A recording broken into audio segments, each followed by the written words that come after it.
but thanks to the bylaw, I'll be here for the day. If a council member attending by electronic means loses connection during the voting process, staff are available to get you back online quickly while the voting process is suspended. The staff contact information has been circulated to you on that. Video of council members speaking, presentations, and vote results will be projected on the live stream when available. I'd like to remind everybody that all staff are participating electronically for this week's meetings. Council members are reminded that in accordance with section 14.13 of the procedure bylaw, members must enable their video to confirm quorum. As always, we acknowledge we're in the unceded homelands of the Musqueam, Squamish, and Tsleil-Waututh people and thank them for having cared for this land and look forward to working with them in partnership as we continue building this great city together. And of course, thanks to our fantastic staff here at the city who work hard every day to keep us safe and to make this a great city to live, work, and play in. Clerks, go ahead with the roll call, please. Mayor Stewart in the chair, Councillor Carr, Councillor DiGenova. Present. Councillor Fry. Councillor Swanson. Here. Councillor Hardwick. Councillor Wiebe. Present. Councillor Boyle. Present. Councillor Dominato. Councillor Bly. Not here. And Councillor Kirby-Young. Also not here. You have quorum, Mayor Stewart. Thanks very much. Council, I will start today with just reading a brief statement about the situation in Ukraine. I'd just like to say a few words about the terrible situation that's occurring in Europe and in the Ukraine. It's been 6 days since Russia invaded Ukraine. Fierce fighting continues across the country with significant loss of life, hundreds wounded, and hundreds of thousands fleeing to neighborhood countries for safety. Ships in the port of Odessa, our sister city of almost 80 years, have been attacked by Russian missiles, and it was reported that 18 people were killed at a military base nearby. The invasion is devastating for people of the Ukraine, the almost 1.4 million people of Ukrainian descent living in Canada, and the 86,000 Ukrainian Canadians living in the Metro Vancouver region. Many are worried about their friends and family living in the Ukraine, and I know we all share those sentiments. Our long and strong relationship with Odessa began in 1944 to help those who had been devastated by the Nazi regime in World War II. Odessa was attacked by Nazi forces for 73 days, and the citizens of Odessa lived under Nazi occupation for 2 years. Many Ukrainians living in Vancouver at that time with family in Odessa wanted to help, and this where sprung our sister city relationship.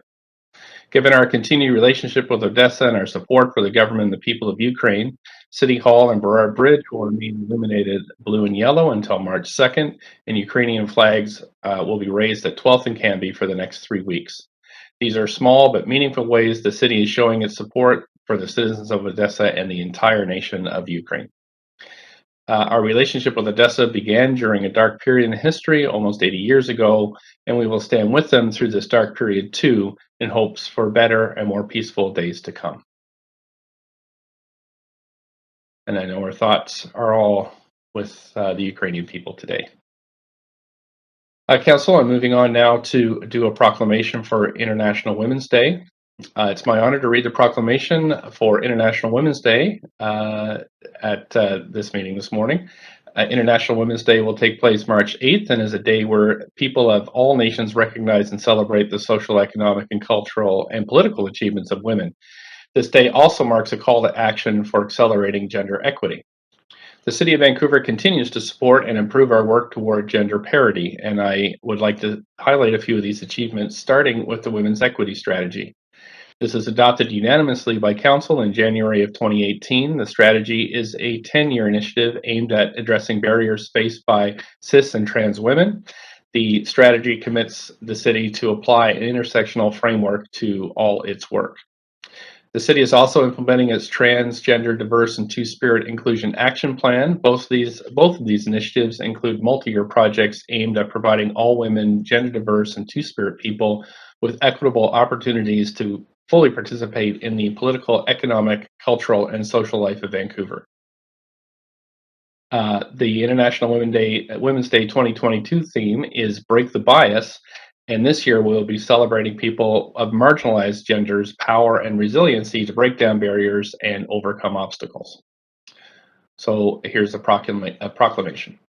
Whereas International Women's Day is celebrated around the world by those who believe in gender equity and who seek to improve the lives of women and girls, two-spirit, trans, non-binary, and gender-diverse people through cultural, legal, economic, and social change. And whereas today is a celebration of the contributions that women and people of marginalized genders make to our city as activists, workers, artists, entrepreneurs, caregivers, educators, volunteers, and leaders. And whereas colonization and racialized violence are intrinsically connected to gender inequities experienced by Indigenous peoples, Black people, and people of color, and whereas people of marginalized genders experience many intersecting forms of oppression that impact their ability to thrive, to access safety, employment, justice, healthcare, housing, education, and reproductive rights. And whereas International Women's Day is an opportunity to honor, support, and celebrate the progress made to advance gender equity, all while recommitting to continue to progress. And whereas the City of Vancouver is committed to promoting equity and justice and will always work to abolish the systemic and structural oppressions that perpetrate inequity. Now, therefore, I, Kennedy Stewart, Mayor of the City of Vancouver, do hereby proclaim Tuesday, March 8th, 2022, as the 111th International Women's Day in the City of Vancouver. Thanks so much. Okay, Council, on to the plan for the day. Given the surge of COVID transmission and reinstatement of our COVID safety plan, the maximum capacity of the Council chamber is limited to 20 persons. The public is strongly encouraged to listen to the proceedings via the city's website or YouTube link, and to follow along on Twitter at VanCityClerk, for updates on the progress of the meeting. Video of council members speaking, presentations, amendments, and vote results will be projected to viewers when available. All comments on agenda items can be sent to council using the web form on the city's website. The link to that form will be tweeted out on @VanCityClerk.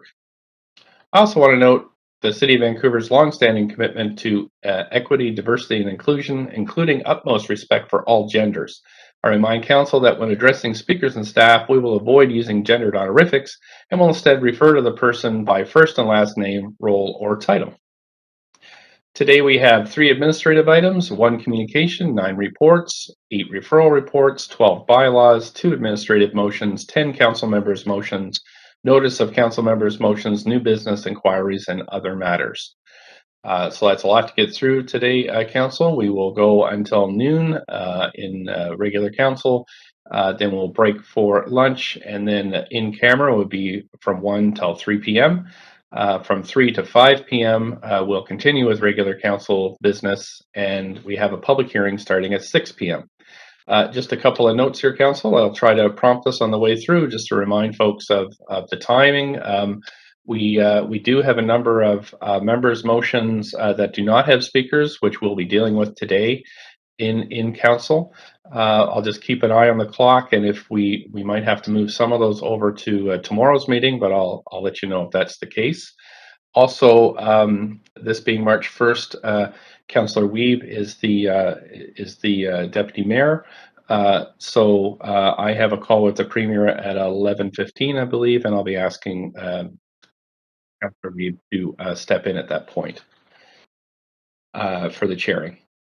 Okay, so moving to in camera, I'm just going to check here to make sure if there's any questions. Okay, in camera, council is required to meet in camera later this week. The reasons and authority under the Vancouver Charter are listed in the agenda updated agenda. Would someone like to move the motion? So moved, Councillor DeGenova. Thank you, Councillor DeGenova. Do we have a seconder to go in camera? Anybody? Second. Councillor Wiebe. Thank you, Councillor Wiebe. Okay, and all in favor say yay. Yay. Any opposed, nay? Okay, and this motion carries unanimously. Thank you. Okay, we're going to go through minutes, council. We have 6 sets of minutes, so I'll just go through these quickly. Minutes 1 are the minutes of the special council business license hearing of February 1st. Are there any corrections?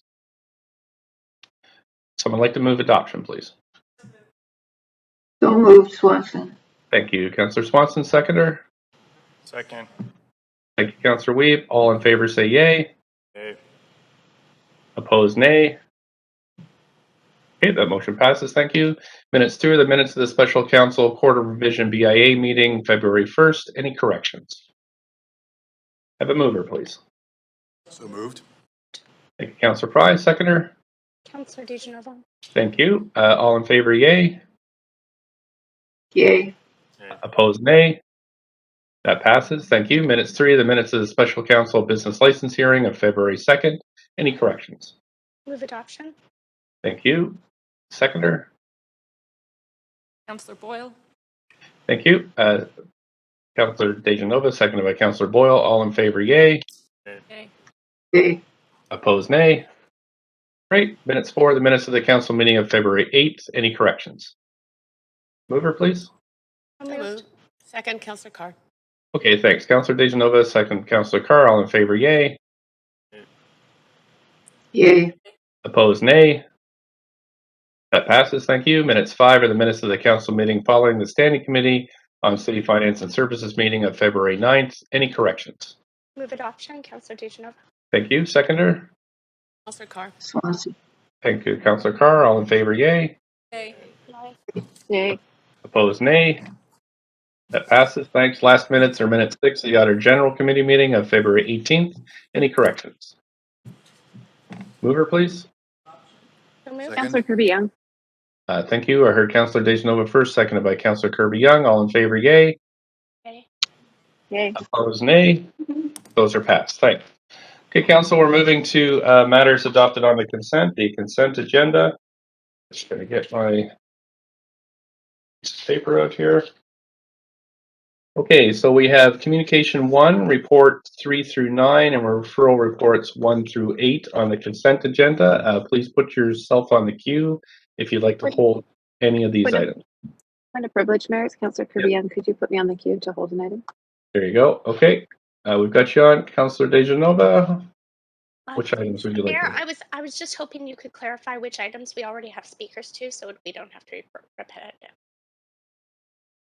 Yeah, so communications 1, reports 3 through 9, referral reports 1 through 8 are on the consent agenda. Okay. I'll take myself off the queue. Thank you. Okay, great. Thank you. Councillor Dominato?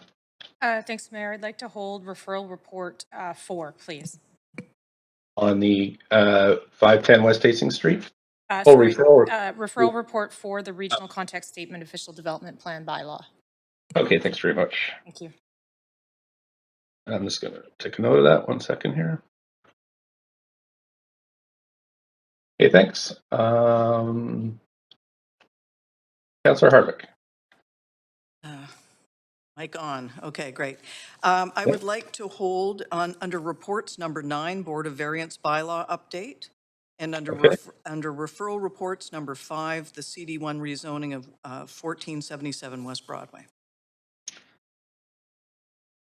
Referral number 5. Sorry, referral.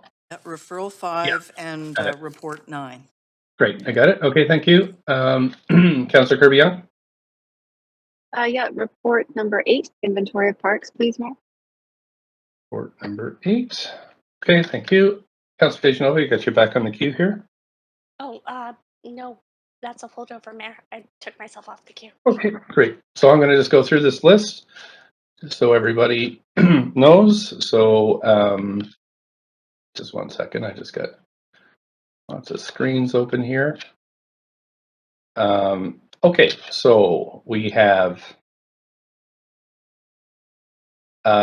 communication 1 is on the consent report. The changes to the 2022 council meeting schedule. That's on the consent agenda. We have reports 3, which is the Community Housing Incentive Program grants. Report 4, which is, report 4 has been. Report 4, the 510 West Hastings Street is on the consent agenda. Report 5, which is the 2022 property tax target land assessing averages. Report 6, local improvement, approval of billing rates for projects completed in 2021. Report 7, drinking water conservation bylaw amendments. Report 8 has been held. So report 9, Board of Variance bylaw updates. Mayor, report 9's been held by Councillor Oh. Harvick. Oh, yes, I'm sorry. Okay, report 9's been held. Referral reports. 1, the rezoning on West 37th Avenue. Referral report 2, CD1 rezoning on West 49th Avenue. CD1 rezoning on 1751 Ontario Street. Referral report 5. Report 6, regulated self-use storage uses in industrial districts. Report 7, referral report 7, CD1 rezoning on 2489 Renfrew Street, 2484 Renfrew Street. And finally, zoning and development bylaw amendments for the patio program number 8. So can I have a mover for that? So moved, Councillor DeGenova. Sorry, I was just gonna, okay, and seconder? Second. Thank you. Do we have, so all those in favor of passing consent agenda say yay. Yay. Yay. Any opposed, nay? Great. Okay, thanks so much. Okay. Okie doke. So, right. So communications have been passed. Yes, we have speakers to reports 1 and 2. So we're going to go to report 1 now, which is the renter services grants. Just ask the city manager if we have a presentation, or are we just hearing from the public? Good morning, Mayor Stewart. Staff are available to answer questions, but we don't have a presentation on this topic. Okay, Council. So I am going to move us right. So, sorry, I'm just going to get the list here of speakers. Mayor Stewart, Yes. Councillor DeGenova, just a point of procedure. I'm Okay. on the queue to ask staff a question. Would now be appropriate or after Sure. speaker Yeah, one? please go ahead, and then we can move to the. There's 2 speakers, so we can. You go ahead, Councilor DeGenova, up to 5 minutes, and then we'll. Thanks very much. I was hoping if staff, I appreciate the report, wondering if staff could share if other municipalities in the region offer similar or equivalent grants to this to renters in the community.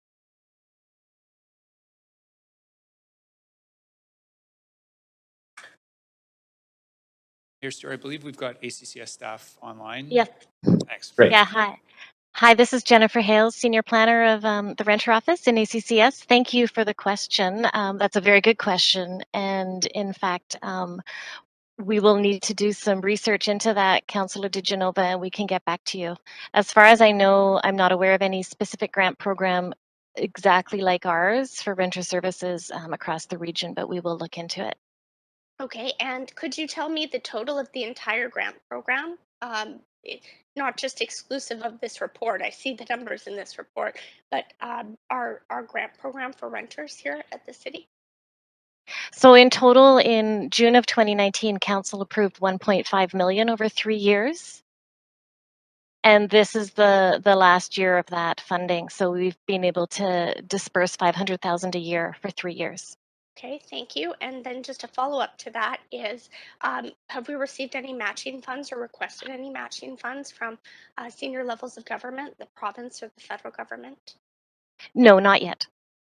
Thank you very much. Thank you. Great. Thank you, Councillor DeGenova. We're moving on now to speakers list. We have Minnie Ho-Ming Eng, who is speaker number 1 by phone. Clerks, do we have that speaker number 1 on the line? Mayor, speaker 1 is not on the line. Thanks very much. We'll move to speaker 2, who is Beverly Ho, speaker number 2. That speaker on the line?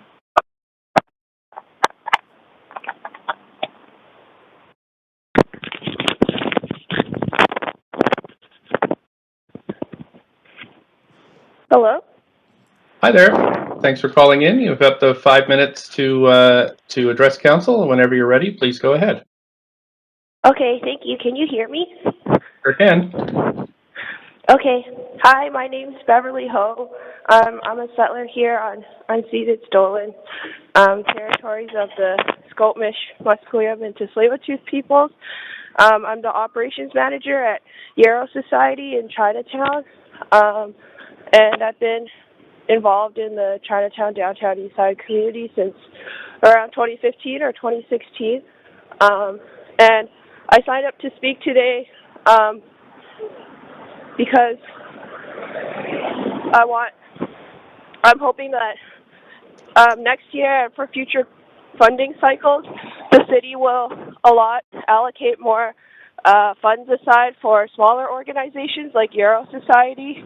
I saw the staff recommendations in the report, and I think that all the groups there are doing really great work with renters, and some we have worked with ad hoc, and there's just not enough funding, $500,000 to allocate to renter services when there's a growing need for all renters across the board, not just Chinese-speaking ones. But at Yarrow Society, we work with low-income Chinese-speaking seniors, mostly in the Chinatown, Downtown Eastside, and Strathcona neighborhoods, and they have a lot of unique needs and barriers to accessing their rights and services, like with the residential tenancy branch, and a lot of them are also undocumented and living in illegal rentals, so they're not protected under any rental law, and they're very vulnerable and marginalized because there's predatory landlords that take advantage of the fact that they don't have status or not a lot of income or supports.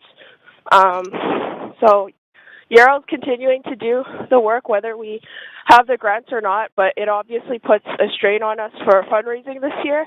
And we're really grateful for all the work that city staff, planners, and councilors are doing, and all the other groups that were recommended for renter services. And we're also grateful to be receiving core services, again, which was formerly known as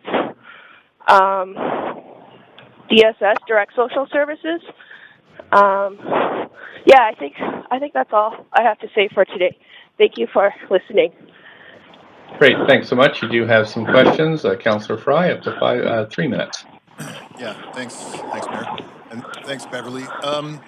Curious to hear from you, how many of your clients speak English, and what options and services are available to your clients otherwise if they're not speaking English? With regard to The majority of our clients do not speak English, or maybe speak a little bit, but not enough to be able to access the RTB or track. And if we're not doing the work, then it would be the handful of other Chinese seniors outreach workers in the neighborhood from Carnegie, Vancouver Second Mile Society, and the Women's Center, Downtown Eastside Women's Center, and SRO Collaborative. So really there's only 4 other Chinese seniors outreach workers. And yeah, we're having a bit of an issue with staff retention, and it's difficult to pay a living wage and have enough hours for our workers so that they don't have to work other jobs. I myself work another job outside of Yarrow. So yeah, that's why the funding is really important, even though every year we do have other grant sources and fundraising. But yeah, a lot of Beverly, our fundraising is precarious. I see in the staff comments you meet the criteria, and they obviously appreciate the work you do, because I see elsewhere they're going to Yarrow. Is this work that's outside of your traditional core mandate, and you're finding is more of a necessity in the community, and moving, maybe the city can better recognize that importance? Yeah, I totally understand why we weren't recommended and why other groups were.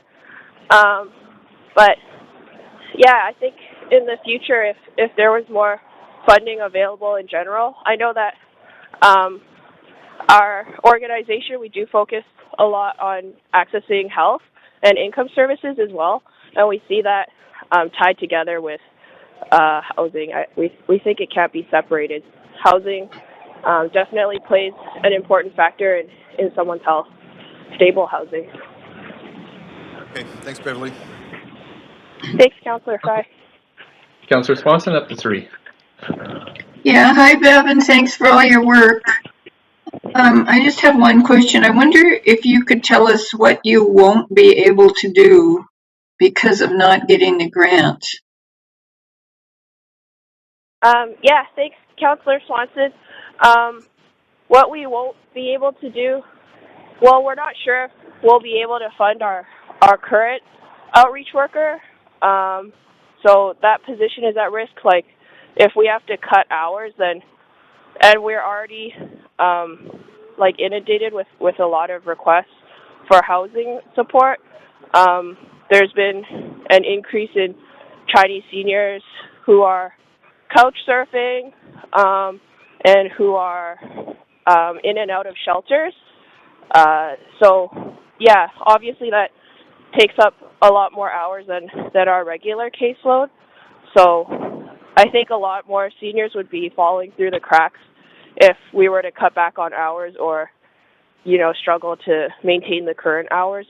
Ideally, we want to hire an additional outreach worker just because of all the requests we've been receiving over the past year. Okay, have you had talks with staff about how to perhaps get this funding in another cycle if it hopefully happens, that we have it in the budget?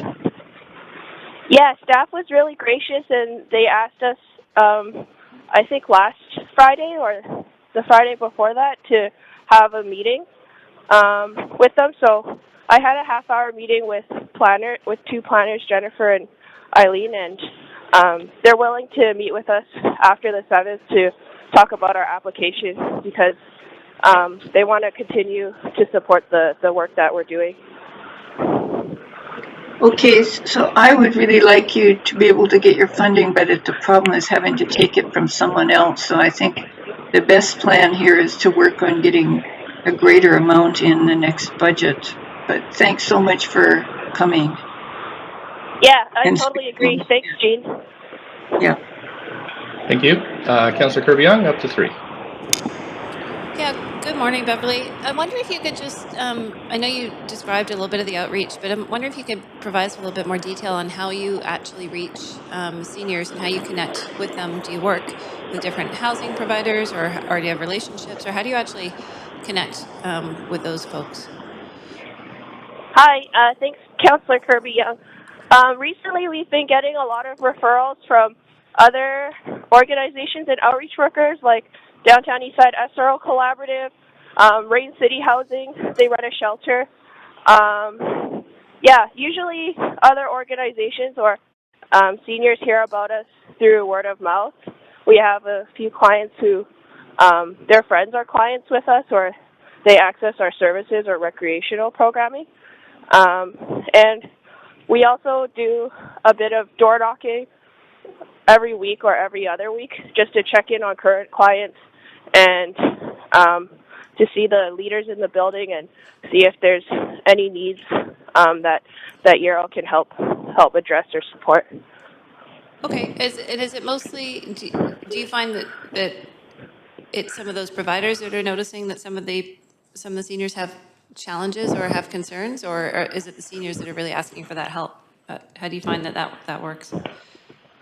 I think it's a mix of both because a lot of service providers are doing really great work with like unhoused populations, but they don't have the capacity or staff that speak Chinese as well. So they reach out to us because we've kind of built that reputation in the neighborhood. Yeah, and then sometimes seniors reach out to us as well. They call one of our outreach lines, one of our 2 phones. Okay, thank you. That's helpful. Appreciate all of the work that you're doing. That's great. Thanks, Councillor Kirby-Young. Thank you. That's it for questions from councillors to speaker. Thank you so much for participating today. Council, we checked and speaker one is still not on the line, and so I'll ask for somebody to move this motion. So moved. Somebody. Thank you, Councillor Weeb. We have a seconder. Second, Councillor Carr. Thank you. So we're moving over to the main queue. Anybody want to debate this? Please put yourself on the queue. If not, we can go to the vote. I don't. Oh, Councillor Desanova, go ahead. Up to 5 minutes, please. I was just wondering if I could ask a point of information, Mayor, Sure can. through to our staff. I'm wondering if there has been any consideration to asking the federal government and provincial government for matching funds here, and not specifically these grants, but overall our renters grants. And if not, would staff need direction from council to do that? I'll turn it over to. Go ahead. It's Sandra Singh, General Manager, ACCS. Yes, council direction on advocacy with senior government would be needed. Thank you. Okay. Sorry, Councillor, if I could just add one thing, just to be clear that the current grant program was had a 3-year duration, so it does not currently extend to 2023. So I would suggest that there's also a decision for council next year around funding for this program to continue. That's very helpful. Thank you very much, City Manager. Appreciate that, and I will not hold this up then. I will think about that when this moves forward or staff bring back any recommendations with this. But I will say that I will support this, but I would hope that we would, considering the responsibility of the federal government and provincial government, and the fact that our taxes continue to increase in the city of Vancouver, and we are one of the least affordable cities to live in the world, and that includes for renters, that we do all that we can to find that matching, those matching funds, and try and increase, our ability to help renters, as we've heard from the speaker today, and as we hear often at our public hearings and on other council items. Housing is definitely an issue in our community and in our city, and I would hope that we would be advocating to other levels of government to at the very least match us. Thank you. Councillor Swanson, up to 5. Yeah, I'll vote for this, of course, but I just wanted to say I think it's really important that we get the extra money that our folks need by hook or crook, if it's from senior government or if we have to provide it ourselves. I mean, Beverly talked about people who are undocumented, people who don't speak English, people who are living in illegal housing.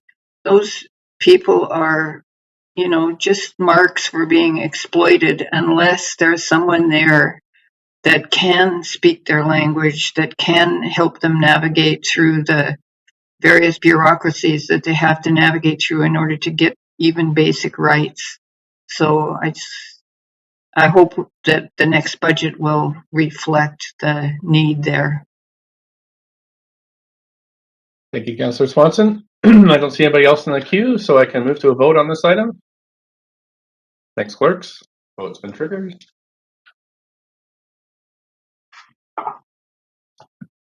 Councillors Spry, Hardwick, Weeb, Dominato, Bly, and Kirby-Young. Councillor Kirby-Young's mic's not working. She was trying to get on the queue.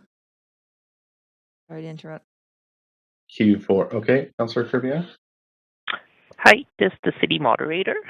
I just wanted you to check the phone number. If your number is ending in 0812, can you please identify yourself, please? Sorry, clerks. We have. Sorry, Mayor. Again, Sorry, Mayor. That was just our speaker confirming that somebody was on the line, but Okay, no one's sure. there. Go ahead. Councillor Kirby-Young, you have a point of order or point of privilege? Yeah, Mayor, I have technical difficulties. My panel shows me on the queue for questions. Oh, you weren't on the. You are now, but you weren't when I called the question. I have a screen that shows me on the queue. I put myself on the queue before the questions came up. I've got a panel right here in the chamber. We are in the middle of a vote. I'll have to check with the clerks on this. I did alert the clerks and wave my hands voraciously for technical difficulties.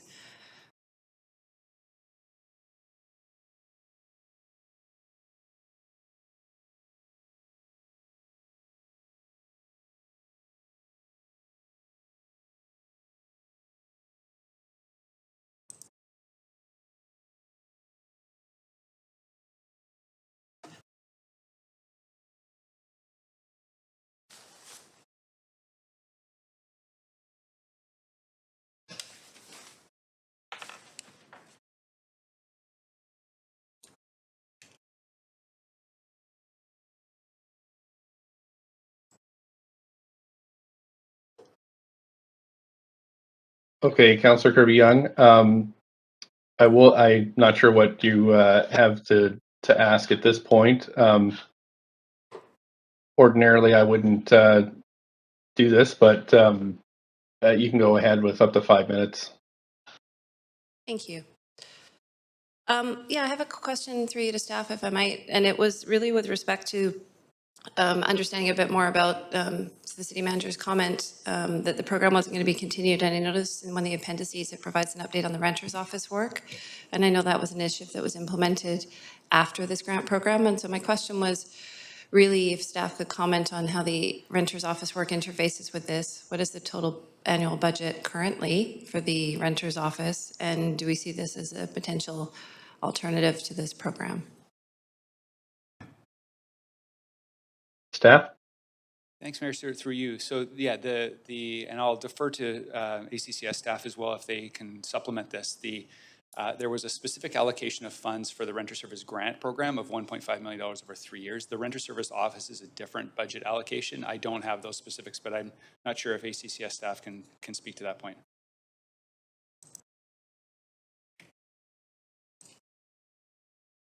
Yes, it's Sandra Singh here. We can, I think Celine or Jennifer.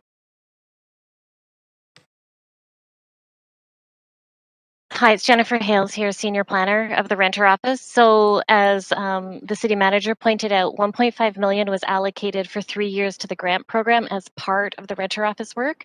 So it was all bundled as one big piece of Renter Office work in June of 2019. And that included the grants program for $1.5 million. It included exploring the creation of a Renter Services Center, which staff is currently continuing to undertake.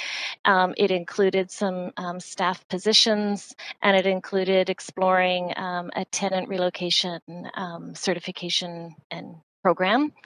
And those are summarized in the appendix, as Councillor Kirby-Young pointed out. I think the question is the grant program separate from the Renter Office work? It is not. It is part of the Renter Office work, and it's part of the overall budget for the Renter Office. So sorry, could you just repeat the total number for the renter's office budget allocation, please? I'll just have to look that up for you. Can you give me Sure. a minute? Thank you.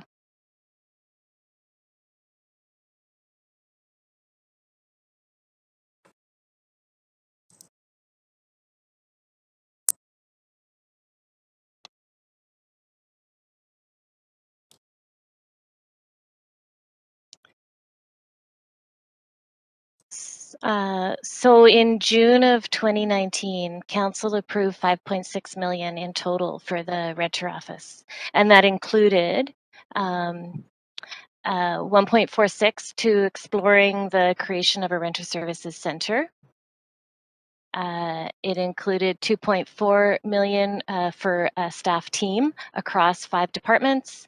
It included the $1.5 million for the Renter Services Grant Program that we're discussing today, and it also included $150,000 to implement a tenant relocation specialist training program, totaling $5.6 million over 3 years.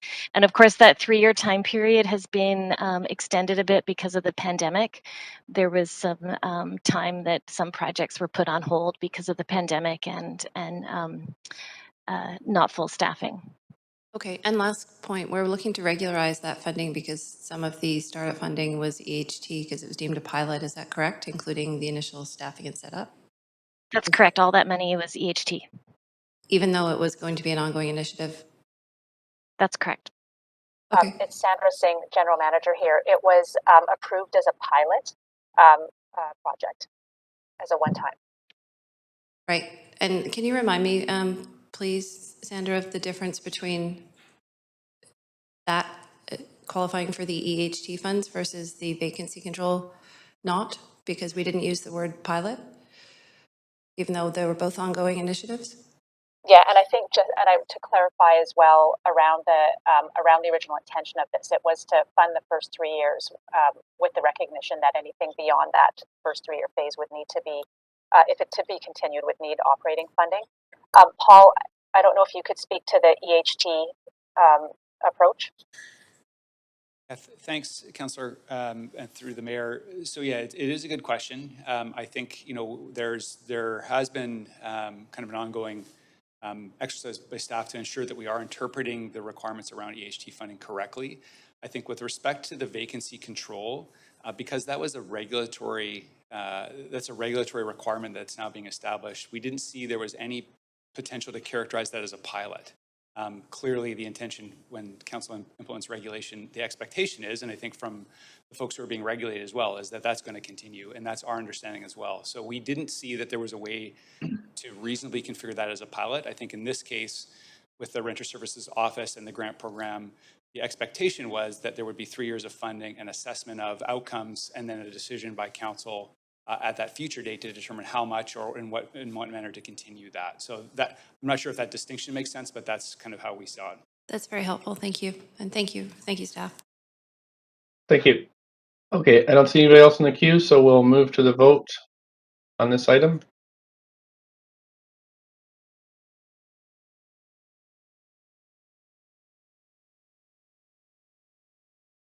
Councillor Bly, Councillor Kirby-Young. Councillor Bly is absent. Councillor Kirby-Young. If you're having tech problems still, happy to have a vote assist.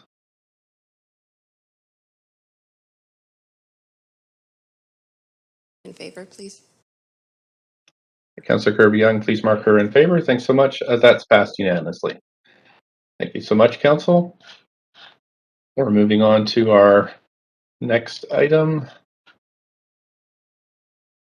which is the report number 2, which also has speakers, the 2022 Community Services and Other Social Grants. Just asking first if any member wishes to declare a conflict of interest. And if not, Council, you have up to 5 minutes to ask questions about this report. So I'll just open the queue.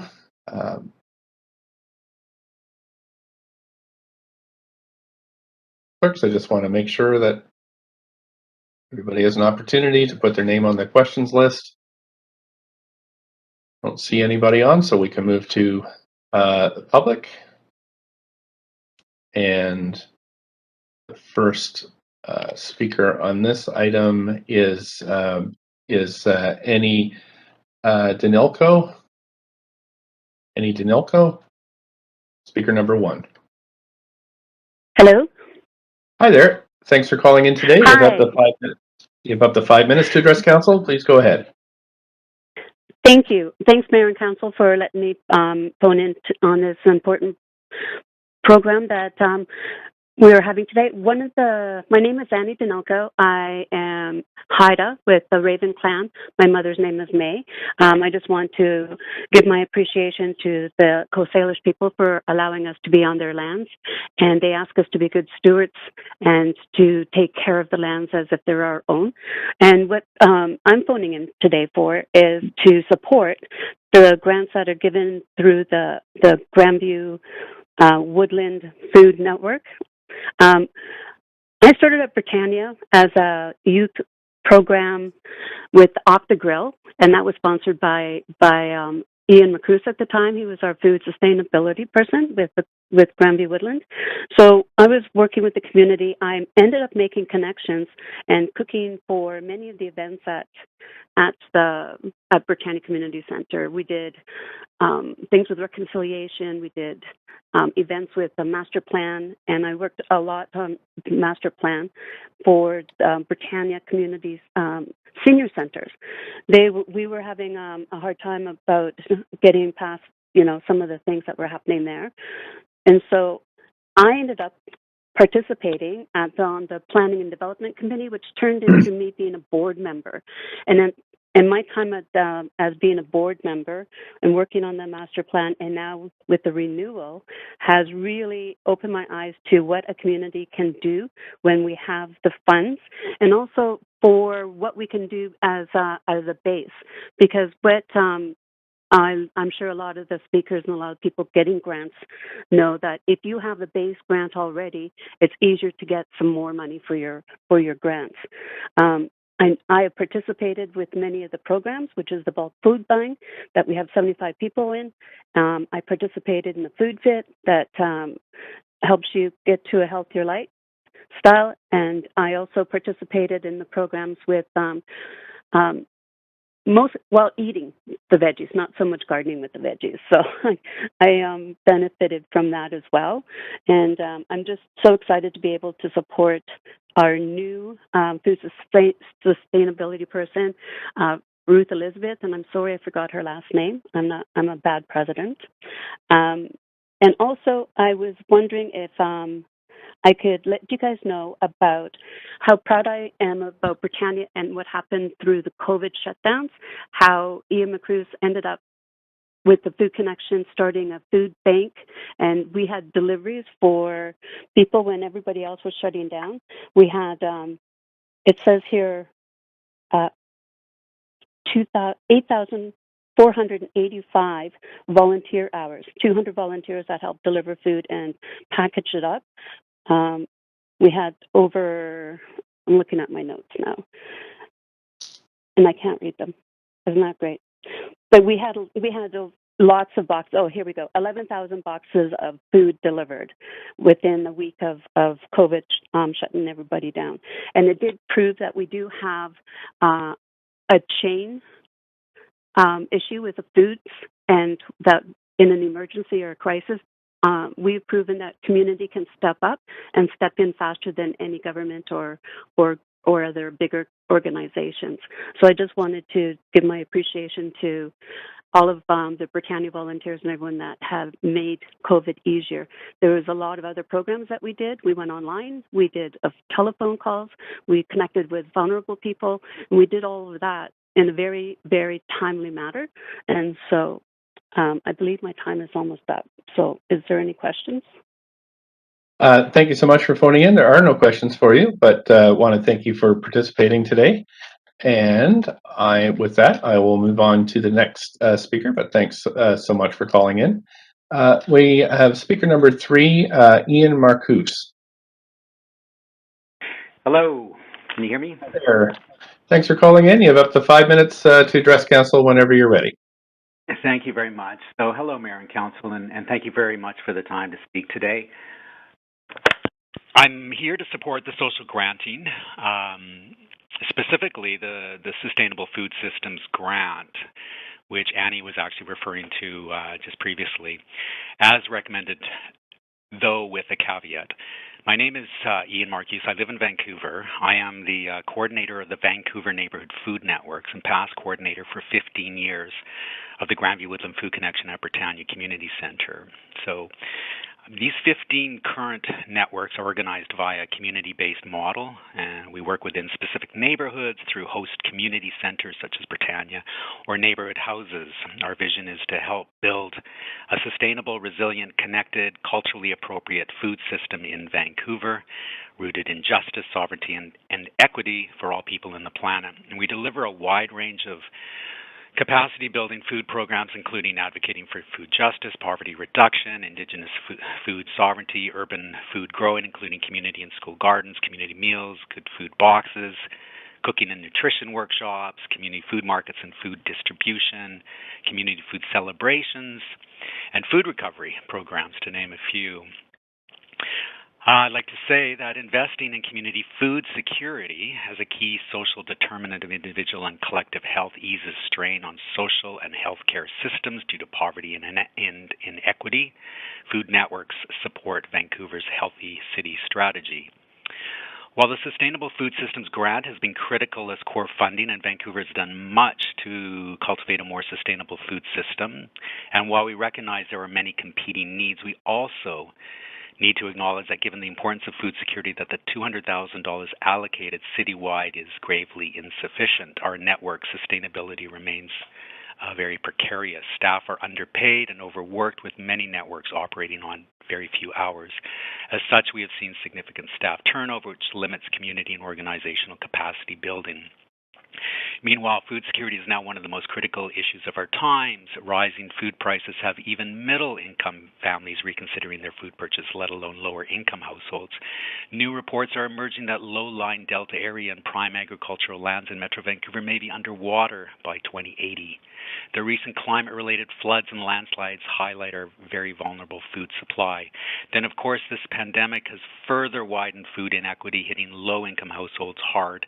According to Food Bank Canada, food bank use in BC increased 5% over pre-pandemic use, though I'm certain that much higher numbers of people slipped into food insecurity but were not accessing food banks due to associated stigma.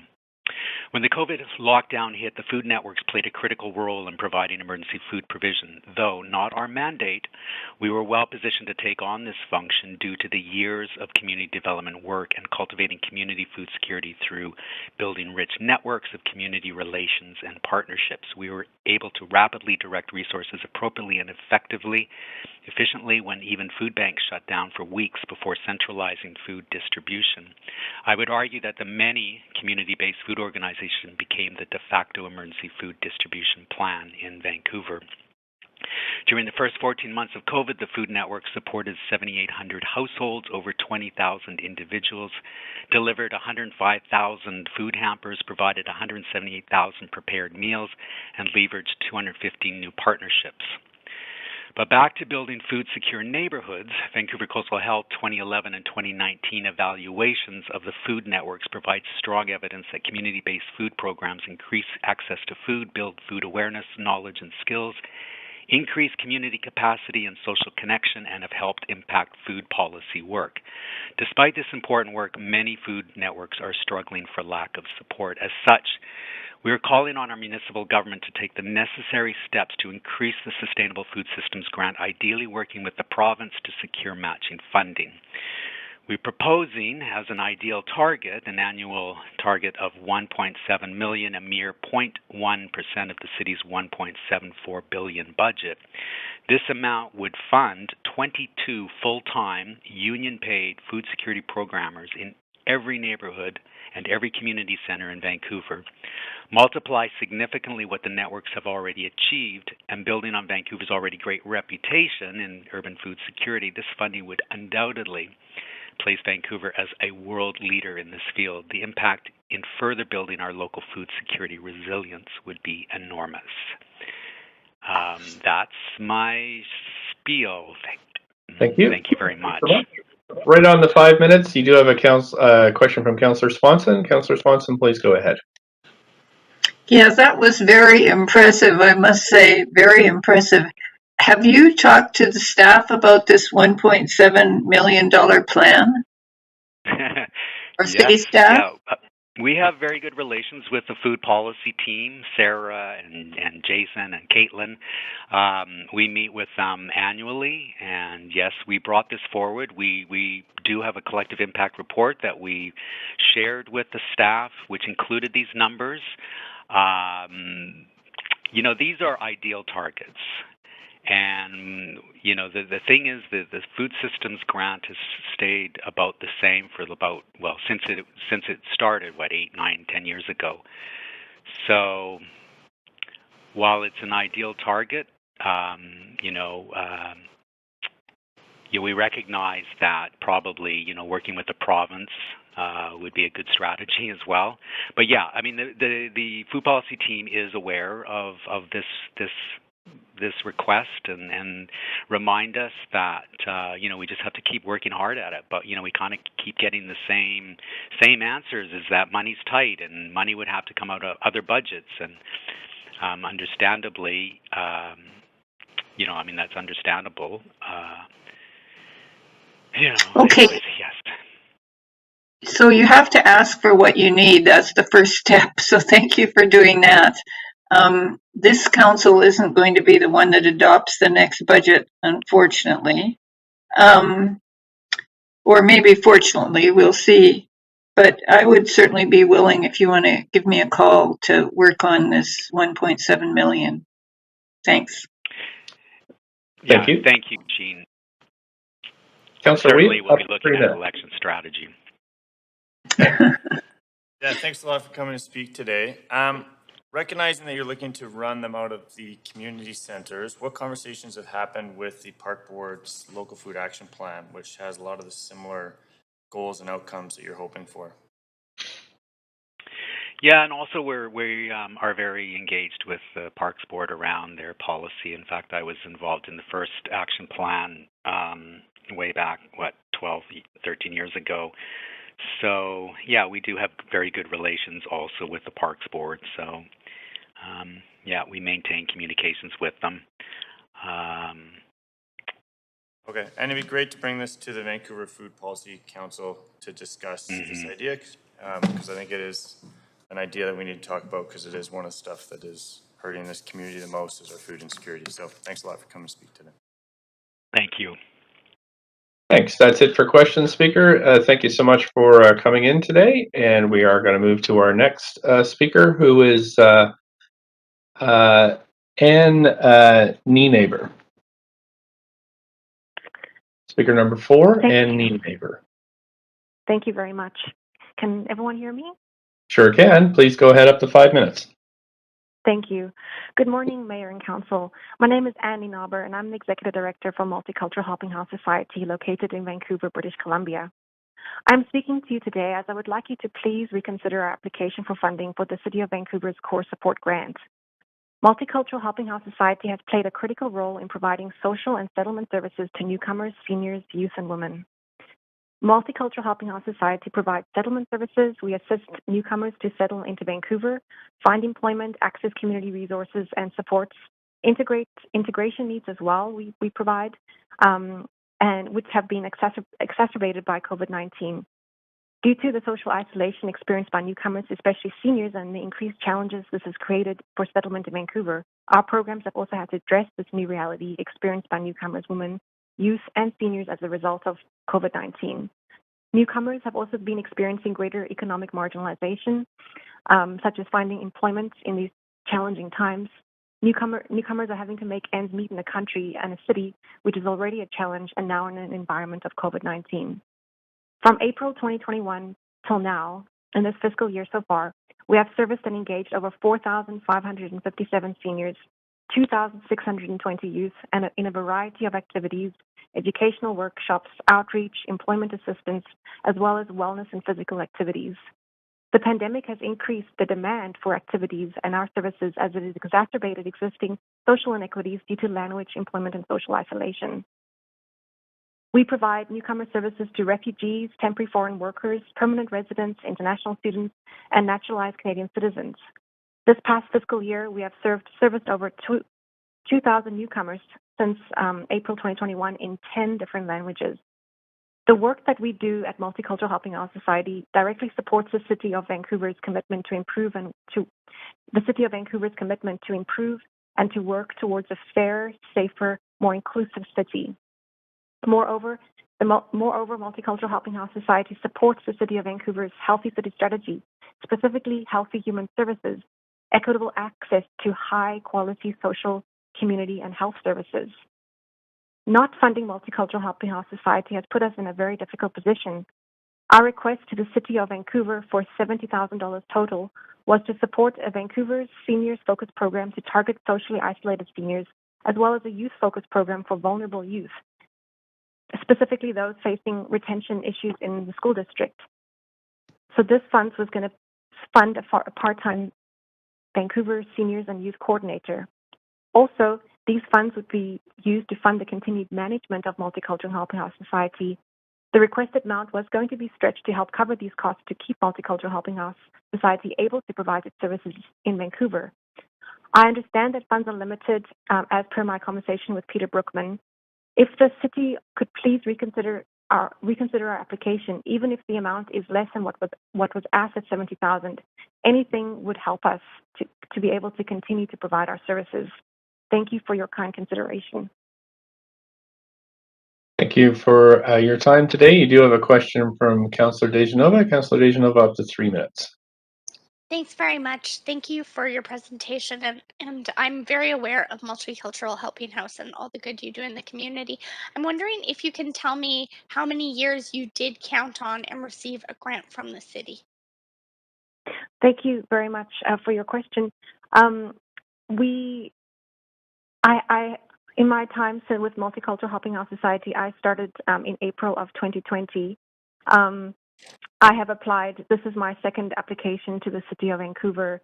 I do know from previous my work with previous accounting records with the organization that the city did fund Multicultural Helping Out Society in the year 2019 in the amount of $70,000. So that was the last grant the city provided. Do you know if there were grants before that? I seem to recall there being grants before that. I do believe so, but I won't be able, at this right on the spot, I won't be able to give you the details. But I do believe that the City of Vancouver has historically funded Multicultural Helping Out Society. No worries. I will ask our staff a follow-up question on that. And can you tell us, without the $70,000, what does that mean for your organization? You talked about it means that you're not able to implement a program for seniors on social isolation. Is that correct? That's correct. So we wouldn't be able to run our Vancouver Seniors program, which specifically targets Vancouver seniors in social isolation due to language as well as cultural diversities. Also, we were going to fund a Vancouver youth focused position to particularly target the Vancouver youth in the school district that are facing retention issues, specifically newcomer youth that are children of newcomer families that are facing difficulties, and it's reflected in the way they perform in the school system. Also, as this grant would also provide, as it has historically with MHHS, fund the continued management. So, for example, a portion of my salary, as well as the operating expenses such as accounting fees. So, the $70,000 was going to be stretched across 4 different areas, and it would be, it was really going to be used, down to the last penny. But if the city can even consider a smaller amount, whatever they're able to provide, I do understand the pot is smaller this year. I am running out of time, but I will follow up with staff and ask a few questions. And if possible, I will send you an email, or if you could share your email with council, then I could follow up with you as well. Thank you. Thanks. Thank you very much. That's it for questions. Thank you so much for calling in today, and we're going to move to the next speaker. Let's see here. We've got speaker number 5 is Mashemi Tomioka. Speaker number 5. Thank you very much. My name is Masami Tomioka, and I am the director at Pacific Community Resource Society for Vancouver. And I am a settler here on the unceded territories of the Coast Salish, and I appreciate that they allow us to be here. So BYRC is a place where much needed prevention and early intervention work starts for youth ages 13 to 24. We serve high numbers of youth who self-identify as Indigenous, people of color, and or LGBTQ2S. Many who are vulnerable and may become or already are dealing with the impacts of childhood trauma, poverty, growing up in government care, and many other concerns. Many of our youth are becoming entrenched in street life and are dealing with mental health and substance use issues as they move into that type of life. There may be gang involvement, and some are often homeless or precariously housed. BYRC is a safe space for youth to access needs such as food, housing, showers, laundry, and also to build healthy relationships with staff and peers by participating in our programming like Wellbriety, Indigenous talking circles, cultural activities, and connection to elders from the community. We also provide a centralized place for youth to get connected to resources such as income assistance, primary and sexual health care, substance use treatment and harm reduction programs, housing programs, food security, and many other things. BYRC has been able to pivot during the pandemic over these past 2 years, and we were able to continue to support youth accessing our services for their basic needs and programming. We have seen an increased need for youth with substance use and mental health issues, and we've actually begun to expand our services later into the evenings. And as the pandemic regulations lifted, we were starting to move towards weekend opening. The cut to our city grant will now force us to scale back our services as we just started to increase them at a time when they're needed more among our youth. The funding is used to pay for a resource room coordinator position and some program costs. This position helps pull all the small bits and pieces of small grant-funded programs and some peer work.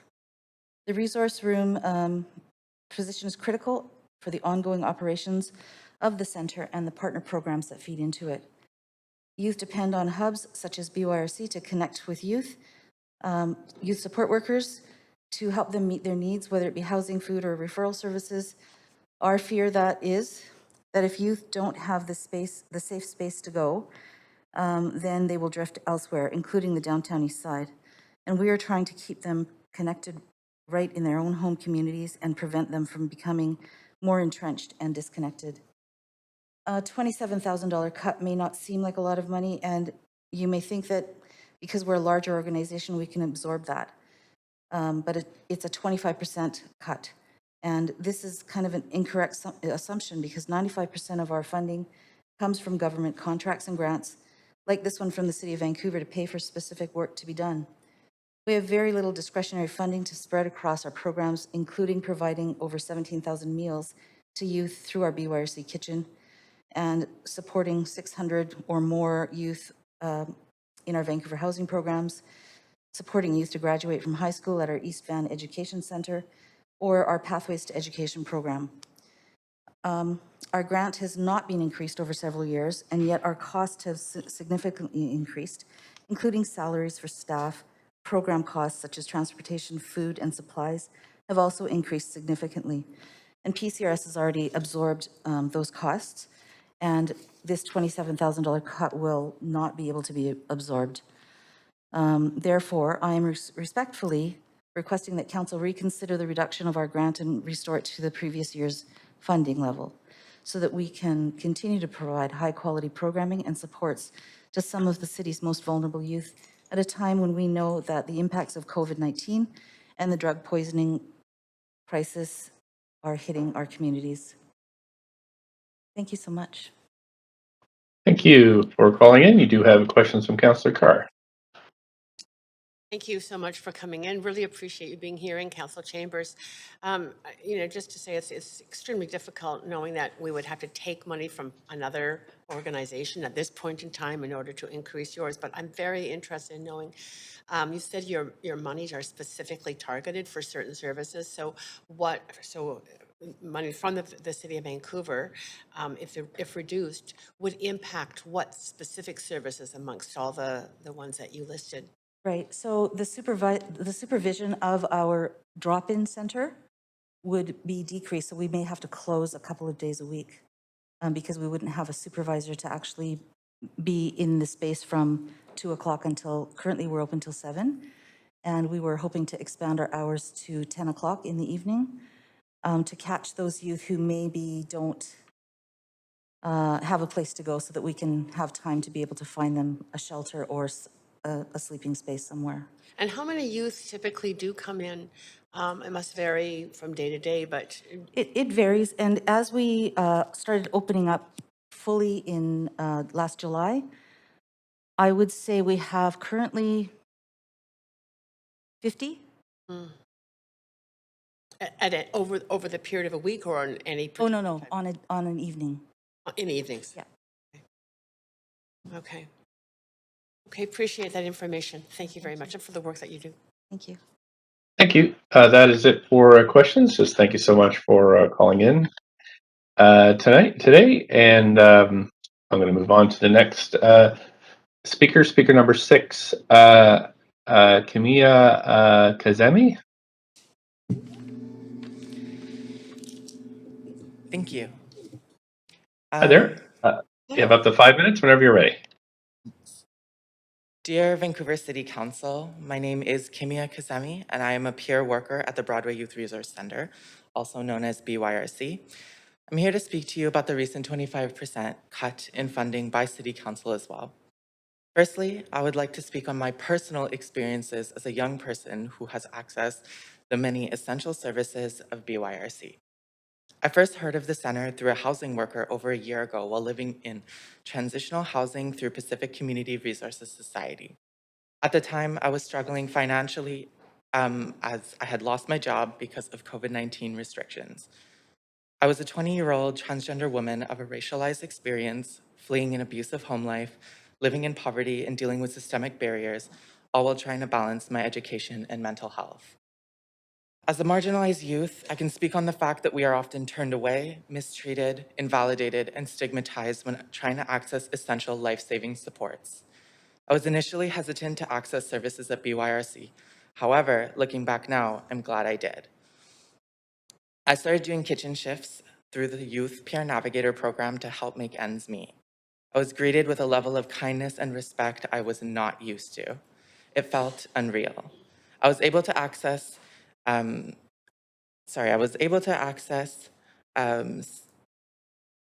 one second, sorry about that. No problem. Take your time.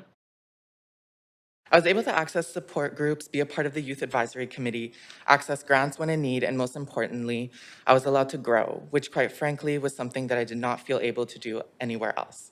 I connected with everyone at the center and was allowed an opportunity to showcase my knowledge and lived experience and skills as an official staff. I can now support myself, explore my interests, and be part of a beautiful community of people. I truly feel recognized. Now, as a staff member helping facilitate programming to support youth like myself, I get to see every day the way in which BYRC changes the lives of each youth that walks through those doors. Whether it's attending culturally relevant workshops, community barbecues, accessing grants, support with job searches, counseling, or even just hanging out during drop-in hours and connecting with the community over a hot meal, BYRC is always there to support the youth, and I've experienced it firsthand. I can confidently say so many youth rely on BYRC and its programming to its fullest extent as it currently exists. And so, City Council, this decision is not taking away funding just from the center. It is taking away funding from queer youth, Indigenous youth, youth in and transitioning out of care, refugees, newcomers, youth fleeing abuse, and youth who need a hot meal and a place to feel welcome. The list goes on. I believe it is imperative for us to continue being able to provide all of the support we can offer. And for this reason, I ask members of the City Council to kindly rescind the decision to cut funding through restoring the grant in full in order to continue to support one of the most vulnerable populations of people in our community and help youth stay housed, safe, fed, warm, supported, and most importantly, finally recognized. Thank you for your time and consideration. Thank you so much for calling in today. You do have a question from Councillor Kirby Young. Councillor, go ahead. Hi, Kamiya. Is that how you pronounce it? Is that correct? Oh, good. Thank you for speaking to council today and sharing your experience. I really appreciate it. I know that you've spoken to the funding component, but I wonder if you could comment a little bit, if you feel you can, about do you feel that there are other barriers other than funding in terms of youth accessing these services?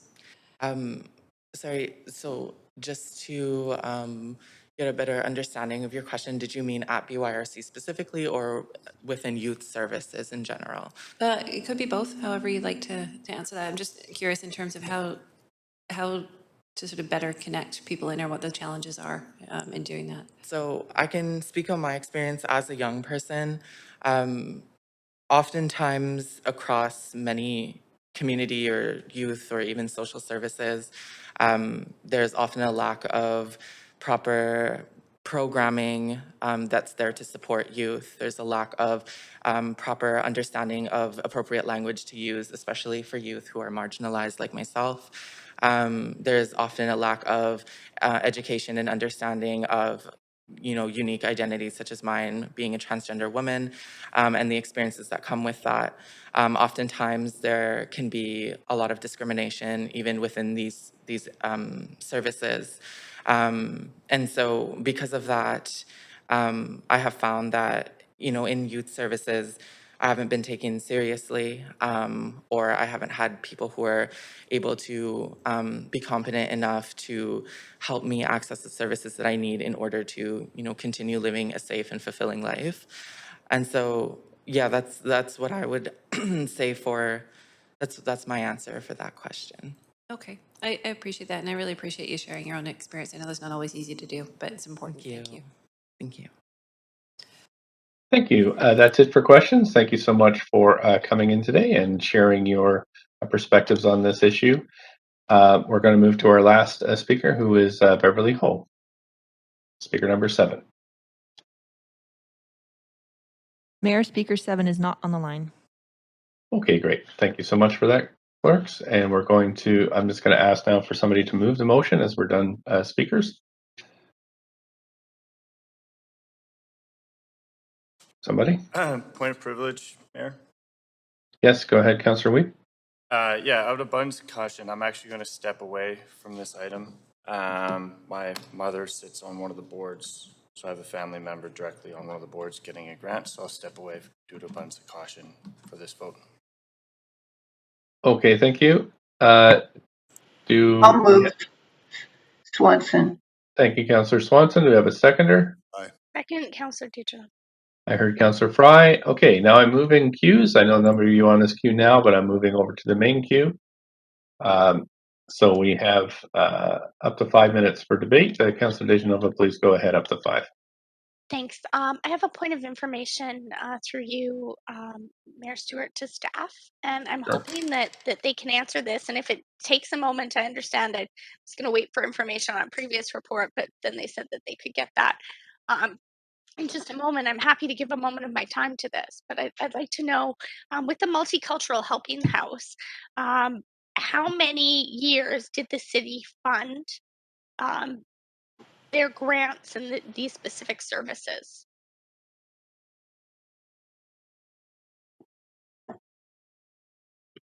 Good morning, Council. It's Mary Claire Zach, Managing Director of Social Policy. I understand that we've funded a multicultural helping house from approximately probably 2010. I'd have to get the exact date for you after the house was built, probably for about a decade. And we funded them up until they received partial funding in 2019.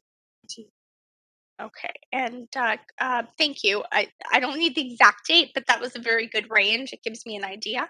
Um, can staff comment on why, through another point of information, they haven't been considered for funding since? Yes, we did consider them for funding this year. They did apply for funding. However, we had a lot of very difficult decisions to make. And we also, previous to that, a few years ago, had to undertake an audit of Multicultural Helping House. And some of those audit requirements have not yet been fulfilled. So there's a couple of reasons there as to why we were unable to recommend the grant to council. Okay, and can I ask, and if it's not a question I can ask here, please direct me as to how I can ask that question appropriately. When will this audit be complete? And are there other organizations undergoing this audit process as well? No, this audit was specific to Multicultural Helping House Society, and we would invite the executive director to come and meet with staff to talk through the outstanding pieces in that audit that we would like to see. Okay, thank you. Thank you very much. And this is the same type of process that you would hold any organization to. Is that correct? Absolutely, yes. Thanks very much. Really appreciate those answers. And just one last follow-up question is, after the audit's complete, or you have a chance to speak with the executive director, they would be considered just as any other organization would? Yes, they would. Okay, thank you very much. That's all. Councillor Dominato, up to 5. Thanks, Mayor. Through you, I have a point of information to staff. And it's just with respect to the bridge transition funding that's included in this report. If staff can maybe just expand on that and the purpose of having that bridge funding to the next intake. Yes, absolutely. So this is Sonia Bianchi, Senior Social Planner for Social Policy Grants Program. The bridge funding is to assist in some of the changes to our grants program. So as Council may remember, we are looking to move towards a 2-cycle intake to allow more accessibility to our grants and less delay in accessing funds. So as a part of that, we did ask some of our grantees to move to the spring intake. As a part of that, we offered those grantees just a small bridge funding amount to ensure that there's no disruption to their programs that were previously funded through the Core Support Grant Program. So that's just a one-time allocation of funds to make sure that there's consistency in those programs as we transition to this 2-intake system. Okay, thanks. That was going to be my next question, is that this was a one-time. And was it expected that with the organizations receiving this bridge funding that they would have received funding in the next intake? Not that they would have received funding, but that they had historically received funding from us year over year. We didn't want to make we were asking them to apply and provide their applications in the next intake, which would be this spring in March when we open. And as a result of that, we couldn't really assess their organizations again for a full grant. And so this is just a partial grant based on what we gave the previous year to, again, just ensure that they were able to continue operating. Okay. And then they'll apply now in March, and we'll assess each of them as we do all grants that come in through the stream. Okay, and then one more question, just with respect to, I noted in the report, there are a number of organizations getting notification letters of this being their last year of funding, for example, the YWCA. And I'm wondering if are grantees becoming accustomed to that sort of process of indicating that, you've had a certain number of years and we're transitioning you off and to look for other funding opportunities? Yeah, absolutely. So in each of our intake periods, we also provide an information session to kind of give a sense of what our priorities are for the year moving forward, any changes to the program, et cetera. And we do definitely go over our criteria and what we're looking for and how competitive the program is. So at this point, when we did indicate that in the past few years, as well as in that information session, that we are looking very critically at embedding equity into our process and looking at the amount of resources that are available to an organization as part of that criteria around meeting financial need as a part of our assessment. Okay, thank you very much for the answers, and thank you, Mayor. Councillor Swanson. Yeah, I'm really glad that we heard the speakers. Food services, newcomer services, youth services. These are really the best of what the city can enable. And I think it's really important for cities to be able to fund these. I really appreciate the work that the staff has done checking out the applications. And I hope in the next budget we can make sure that we have enough in there to fund the services that are needed. If we can get some money from senior levels of government, fine, but if not, I think we should do it. That's it for me. Thank you. Councillor Boyle?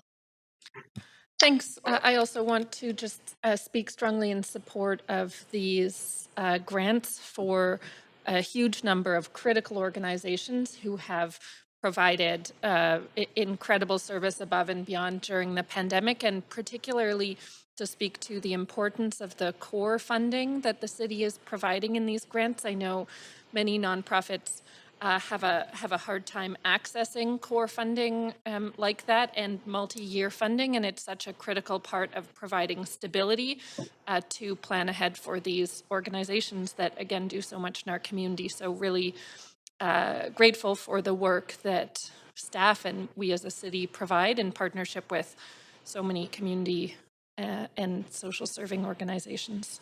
Thanks. Thank you. That's it for council on the queue, council members on the queue. So I'll move to a vote on this item. Moving to a vote.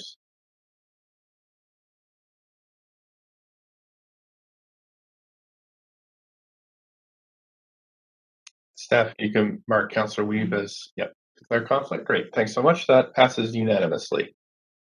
Thank you, Council. Council, at this point, I have to step away for my call with the Premier. So once Councillor Weeb is back in the chambers, I'll ask him to take over chairing. Councillor Weeb is back.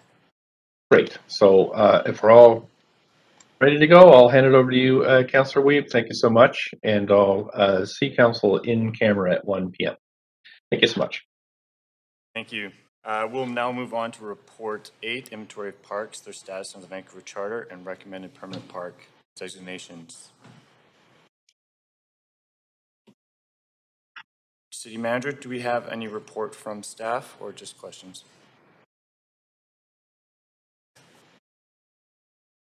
Thanks. My mic isn't. Thanks. Thank you, Chair. Staff do have a relatively brief background presentation if that would be of assistance to Council. Otherwise, we're happy to answer questions. I've seen heads nodding. We would like to hear the presentation from staff. Thank you. Great. Thanks. So I'll ask, I believe Paige Thompson is online and can present the presentation. So just as we're teeing that up, some context. This is work that was initiated a number of years ago between Park Board staff and city staff in recognition of the fact that there are a number of parks across the city that have not been formally designated as permanent or temporary parks. The work to review each of those parks is actually quite substantial. It involves a fair amount of study on the part of both Park Board staff as well as city staff. And that work has been disrupted over the last couple of years just due to the pandemic and staffing constraints. But we are kind of keen in partnership with Park Board staff to continue to move it forward. So this is the first report coming forward for Council's consideration today arising out of that work. And we would be looking to continue that over the coming months and years. Do we have staff on the line? Thank you. Good morning. My name is Paige Thompson. I have a brief presentation. I'll just share the PowerPoint with you now. You can see it. Go ahead. Thank you. So today I have a brief about 10-minute presentation on the report on the inventory of parks, their status under the Vancouver Charter, and recommended permanent public park designations. And sorry, not advancing. There we go. So I'll briefly go over the Vancouver Charter and park status under the Charter, some more detail on the recommendation to designate 7 permanent public parks today, some more detail on the recommendation regarding parks under the custody, care, and management of the Board of Parks and Recreation, and a very brief summary of next steps. So to begin with some context on the Charter and park status under the Charter, there's about 247 parks in Vancouver, and there's 3 possible statuses for parks under the Charter. There's permanent public park status, temporary public park status, and custody, care, and management of the Board of Parks and Recreation. And each of these 3 statuses has different implications for 2 things primarily. For the powers of the Park Board, so for example, the status of the park can change who will sign a lease, whether it's the city or the Board of Parks and Recreation. And the other thing it has implications for is the long-term protection of the land for park use. So permanent public park having the highest level of protection for those lands. For all 3 of these statuses, the fee simple owner is the city, so the owner of the lands is the city. And for all 3 of them, the Park Board directs the day-to-day management, operations, and maintenance for the parks. So what's happened, as the city manager mentioned, is over time, park space has expanded in a number of ways. So direct purchase, donation, land transfer as a condition of rezoning. But in the past, in some cases, park status has not been clarified under the Vancouver Charter when that park was created or acquired. So that's one. And then the second is in some cases there are gaps in historical records that make park status unclear. So what staff have done to help clarify the status of parks in Vancouver under the Charter is undertaken a review of historical records, hundreds of records, to clarify which parks do have confirmed records under the Charter to say they've been designated, and which parks don't have records to show they've been designated under the Charter. So there are 157 parks in Vancouver which have records to show they are already designated by council as permanent or temporary. And so this is recommendation A that council receive for information that list. There's no further action required from council today. For the remainder, which is approximately 90 that don't have those records, staff will be reviewing them in batches. As the city manager mentioned, it's a fairly time-intensive process to do that review. And then staff will bring them forward to council in batches and make recommendations regarding status as appropriate. And so today we have a first batch of those 7 parks under recommendation B, which are recommended to be designated as permanent public parks today. Finally, recommendation C is that council make a wholesale determination regarding that remainder, so the remainder that does not have records of designated status, for those parks to be under the custody, care, and management of the Board of Parks and Recreation. And I'll provide a little more context on why that recommendation is being made today a little bit later in the presentation. So as I've alluded to, it's important to know the status of parks for a number of reasons, but primarily because it helps define the decision-making authority and the operational roles and responsibilities between City Council and the Board of Parks and Recreation. And this helps ensure efficient provision of parks and recreation services delivered by the Board of Parks and Recreation. It also protects the long-term park use of designated lands. And so this is why knowing the status is and clarifying the status under the charters is so important to do. I'll briefly go into now a little bit more detail on the parks that are being recommended today for permanent designation. So to recommendation B in the report. So to begin the process of bringing parks to council in batches with recommendations for designation, these 7 parks were selected as a first batch as they're relatively low complexity to start. They have a long history of being a park. There's statutory rights of way in place, etc. Staff reviewed to confirm the city's interest in the land for each park. So is it leased or is it owned? To confirm that there would be no existing leases, licenses, reservations, or other restrictions that would be inconsistent with permanent park designation.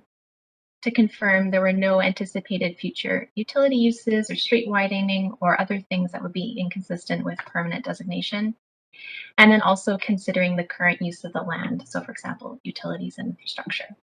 But following all this review, there was also some administrative review in the background to kind of clean things up before they're brought to council. So removing charges, consolidating titles, etc. So this process has been completed for the 7, and that's why staff are recommending the following 7 parks for permanent designation today. And they are Alice Townley Park, Gaston Park, Major Matthews Park, McGill Park, Park Site on Trinity Street, which is an unnamed site that the Park Board will be working with local nations to name, W.C. Shelley Park, and Willow Park. And for your reference, this is what the parks look like on a map of Vancouver, so distributed across the city.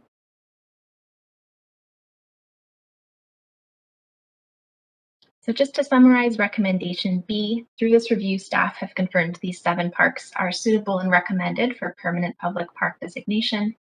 And if confirmed by council today, it would provide the highest level of protection for these lands as park use. I'll now briefly go into a couple slides of context for recommendation C, which is parks under the, parks under the custody, care, and management of the Board of Parks and Recreation. And so today's staff are recommending that council determine the remainder, so all of the parks that do not have records of permanent or temporary designation, to be under the custody, care, and management of the Board of Parks and Recreation. And this is really to bring, to confirm what is already an operational practice. So to confirm operational practice under the charter. And I'll give you a little bit, very brief history on why this is being recommended. Before 1978, the charter declared all public parks in the city were under the custody, care, and management of the Park Board. When the charter was amended in 1978, the permanent and temporary categories were added to the existing custody, care, and management wording. But the big change in terms of this report was that council was now required to declare each park as custody, care, and management, as opposed to it being automatically within that category. So now there was a change in that council had to make that declaration and confirm that for parks. So this created some uncertainty as parks brought forward to council for consideration after 1978. They were brought forward for permanent or temporary status, but they were not brought forward for custody, care, and management. So there were a number of parks that were not confirmed with a status under the charter. So this means that parks that don't have that permanent or designated status, they really don't have a status under the charter, and it's recommending that council formalize that today. So despite this change in wording, the park board has continued to manage all public parks in the city as if they were under that custody, care, and management status. So this means the park board is managing all operations such as the right to enforce bylaws, offer recreational programming, maintaining park buildings, etc. So therefore, to bring operational practice in alignment with the charter, the staff are recommending that council determine all parks not currently designated as permanent or temporary be determined to be under the custody, care, and management of the park board. So really this is to close the loop and link back to that historical language in the charter and the original intent. If adopted, this would, as I mentioned, just formalize operational practice and ensure that all parks in the city have a formalized status under the charter, which will provide a lot of clarity and yes, I think. So moving on now to a brief summary of next steps. These are the 3 recommendations for council today. As I mentioned, recommendation A is for council to receive the inventory of parks which have confirmed records to show status of designation status. So these are the 157 that are already designated permanent or temporary, and there's no action required from council today on those or recommended today. The second recommendation is to designate 7 additional parks as permanent public parks. This is that first batch with subsequent batches to be brought forward to council in the future. And finally, for council to make a wholesale determination that any existing parks shall be determined to be under the custody, care, and management of the Board of Parks and Recreation. So this is for parks that don't have those confirmed records of permanent or temporary status. Finally, as I mentioned, the next step is staff will continue to review parks without evidence of permanent or temporary designation and bring them forward to council with recommendations to designate as appropriate. Thank you. That's the end of the presentation. I look forward to your questions. Thank you very much for the report. We do have councillors ready for questions to staff. We'll start with Councillor Kirby-Young. Chair, before you start my timer, can I move for a second round in case I run out? I have a few. Yeah, we'll take a yes/no vote for second round of questions. All those in favor? Point of procedure. My procedure, Melissa We need a Dijanova? seconder. I'm happy to second it, but just to follow procedure. Yeah, there was Happy a to seconder second in that. council. Okay. All right. Maybe we could call that out just to make sure everyone's on the same page. Happy to Okay. vote in favor. Okay. All those in favor? Aye. All those opposed? Seeing none opposed? Go ahead, Kirby-Young. Thanks. I have a few questions, and I pulled this report because I think it's one of the most important ones on the agenda today, and this work was started when Councillor Weeb and I were on Park Board, I believe, last term.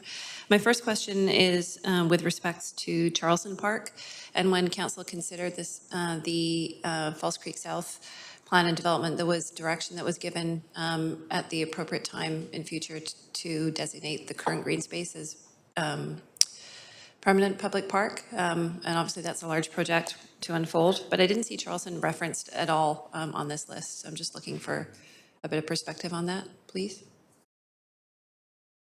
Thank you for the question, Councillor. So Charleston Park does not have records to show permanent or temporary designation, so it wouldn't be listed in the appendix, which is just the parks with those records. And it wasn't in this first batch of parks to review. Okay, hence the importance of the council direction in trying to protect that green space. Okay, I just want to be clear about that. The second question is with respect to McBride Park, which is something that Councillor Boyle and I have kind of been following up on and taking interest in, and and the closure potential that came up. This was also happened when I was on Park Board last time, and something that Park Board were looking to explore with the city. I'm wondering, I know it's a bit tangential to the designation, but I'm wondering if there's any update with respect to the possible closure of Waterloo Park between the two blocks of green space there. Thank you for the question. I wouldn't have details of McBride Park at hand, but could take that question away to follow up by email or memo. Thank you. And maybe through the chair of the city manager, do you have anything to add on that? No, not at this point. No, yeah, we're happy to follow up though. Thanks. Okay, thank you. Oh, it's good. We're going through these quickly. My third one is with respect to the Sunset Beach parcels, and there's a number of them indicated there. There's sort of Sunset Park and Sunset Beach designation, and they're not indicated as park or temporary. They had a different categorization. Can you provide some color on that? Because it's a pretty significant area along the waterfront that's really well utilized as park space. Those, I think it's lots 1 since Sunset, lots 1 to 18. Mhm. Thank you for that question. I'll just need to take a moment to look up Sunset Park to be able to answer your question. One moment, please.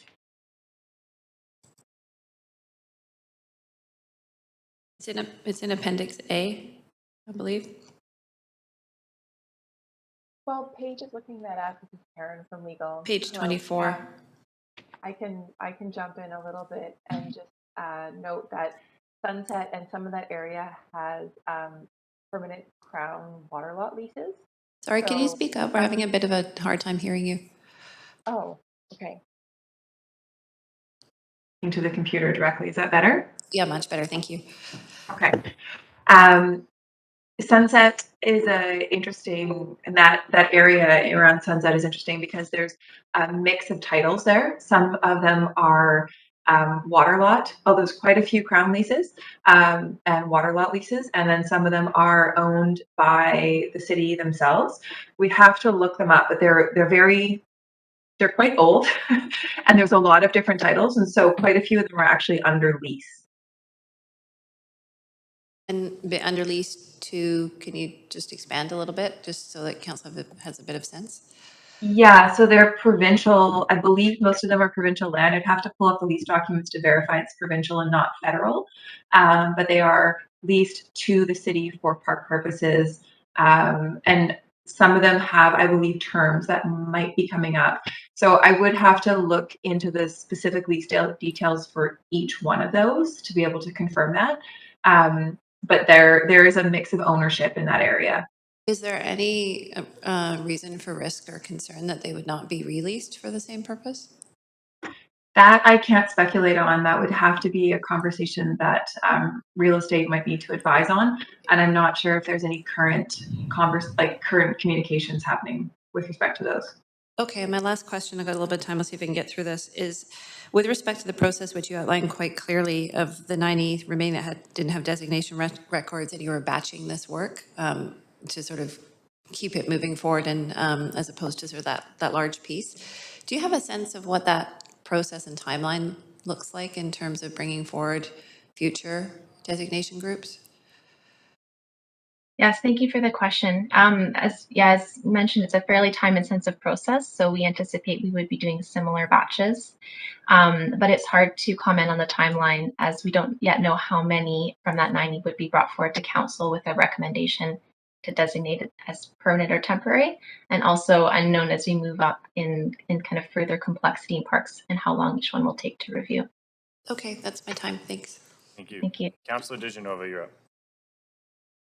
Very much. I'm wondering if prior to this, being a former park board commissioner and respecting the independence of the park board, have park board voted on this? I know that on our budget discussions, they actually vote before we do usually on the budget. And then we have, an understanding that they are accepting of that budget. So I'm wondering if park board has specifically voted on these recommendations before us. Thank you for the question. Karen Grubb in Legal Services will answer your question regarding the approval and voting. Thank you. Hi, Councillor Tishnova. So in this case, there's actually no motion for the park board to make.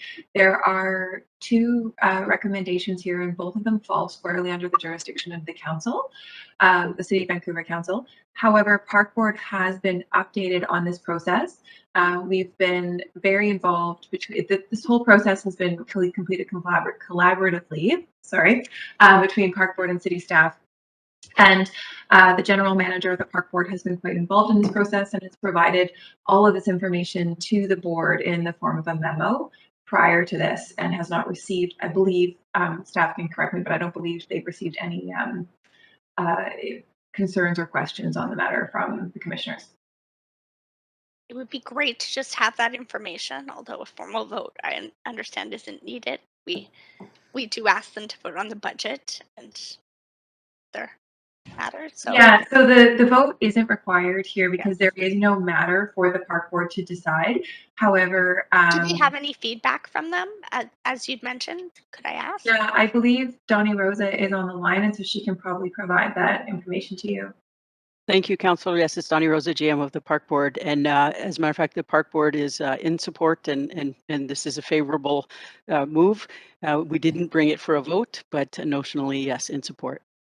Thanks very much. Really appreciate that. And another question that I have for staff is, and I couldn't pinpoint it or find it directly in this report.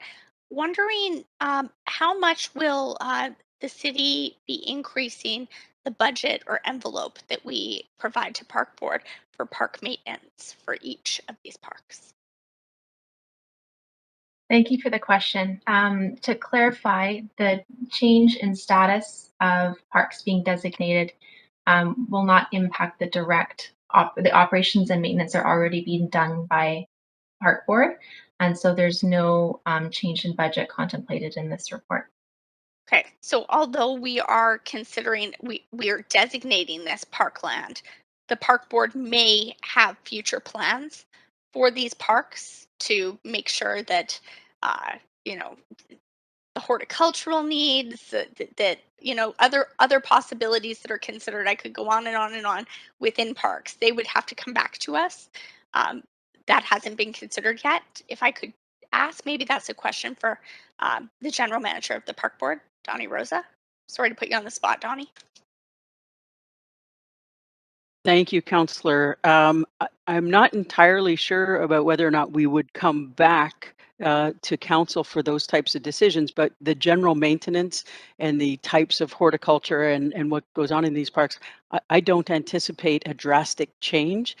If they're part of a major development or project, of course, we would then be coming back through the board or through council for those things. But at this point, it's maintaining them as they are for the most part. Okay, that answers all of my questions. Thank you very much. I really appreciate that. Thank you. Councillor Boyle, you're up. Your mic's not on. Thanks so much. Appreciate this update and all of the work. I just have one question, actually. And if we don't have the numbers in front of us, I'm happy to get them later. But I'm curious, having done this inventory, if staff have numbers for us on the amount of park space per person in different neighborhoods across the city, and how those numbers might inform future plans, both around new parks, but also around where we might be able to add more housing so that we're balancing out those numbers across neighborhoods a bit better. Just a point of privilege, if I could. Go ahead, Councillor Boyle Tishnova. is not on the queue right now, and my time is running, and I do actually maybe have one more question. So it's my time running for Councillor Boyle, and I think I stopped at about 3:30. So thank you, Chair, and apologies for interrupting. We will put you back at 3:30. Go ahead, Councillor Boyle. Or staff, can you respond to the question? Thank you. Go ahead. Oh, sorry, just to clarify, the question was regarding the park space per person in Vancouver. We would need to follow up to provide that information by email or memo. We don't have those details at hand today. Okay, that would be great to get a sense of what that looks like in different neighborhoods across the city, what the variety or spread is across the city. That's my only question. Thanks for this work. Councillor Boyle. Councillor Dominato, you're up. Thank you, Chair, and thank you for the presentation today. I do have a question, a bit tangential. It's actually about park naming policy. And it's in response to queries I've had from residents in East Fraser lands, in particular around what are kind of designated as Neighborhood Park North, Neighborhood Park South, and the former, having been built in 2012, doesn't have a name. I understand that there's work with Musqueam, Squamish, and Tsleil-Waututh underway to name those parks, but I'm just curious if you have an update with respect to those parks in the East Fraser lands.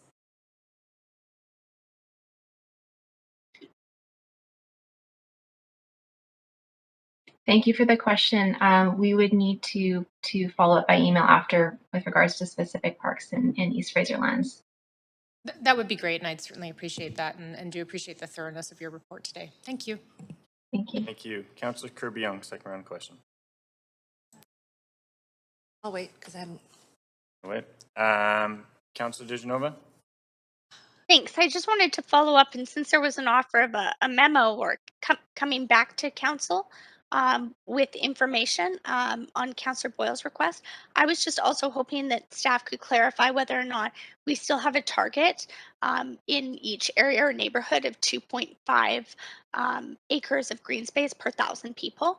I understand that prior to my time on the park board in 2011, that was in fact what it was. It was a target of 2.5 acres of green space per 1,000 people.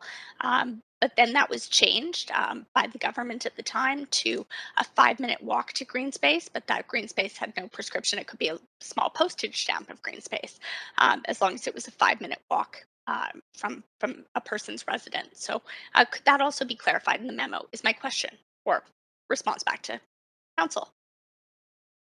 Thank you for the question. We will take away that as well and respond to you. Thanks. That's all. Councillor Hardwick. Thank you. The inventory doesn't include a number of parks such as Nelson and Rupert, as these are not considered as permanent or temporary parks. Could you comment on how these parks that are not listed in the inventory will be treated? Thank you for the question. So for simplicity, only parks with permanent and designated status were listed in Appendix A, but those other parks you mentioned would fall under the recommendation C, which is the recommendation of the council confirm or determine that all parks without records of permanent or temporary status be under the custody, care, and management of the Board and Parks and Recreation. Can you confirm that Nelson and Rupert parks would fall under that characterization? Yes, any park that is being used as park would be within that definition. Thank you. Thank you, Councillor Hardwick. Councillor Carr. Yeah, thanks very much. I'm very interested in one of the ways in which we do acquire permanent parkland, which is listed on page 2 of this report, gift to the city for permanent public park purposes. I'm wondering if we have received very many gifts of that kind, and what the process would be if we I mean, with the cost of land being so high, are there financial benefits to gifting land to the city?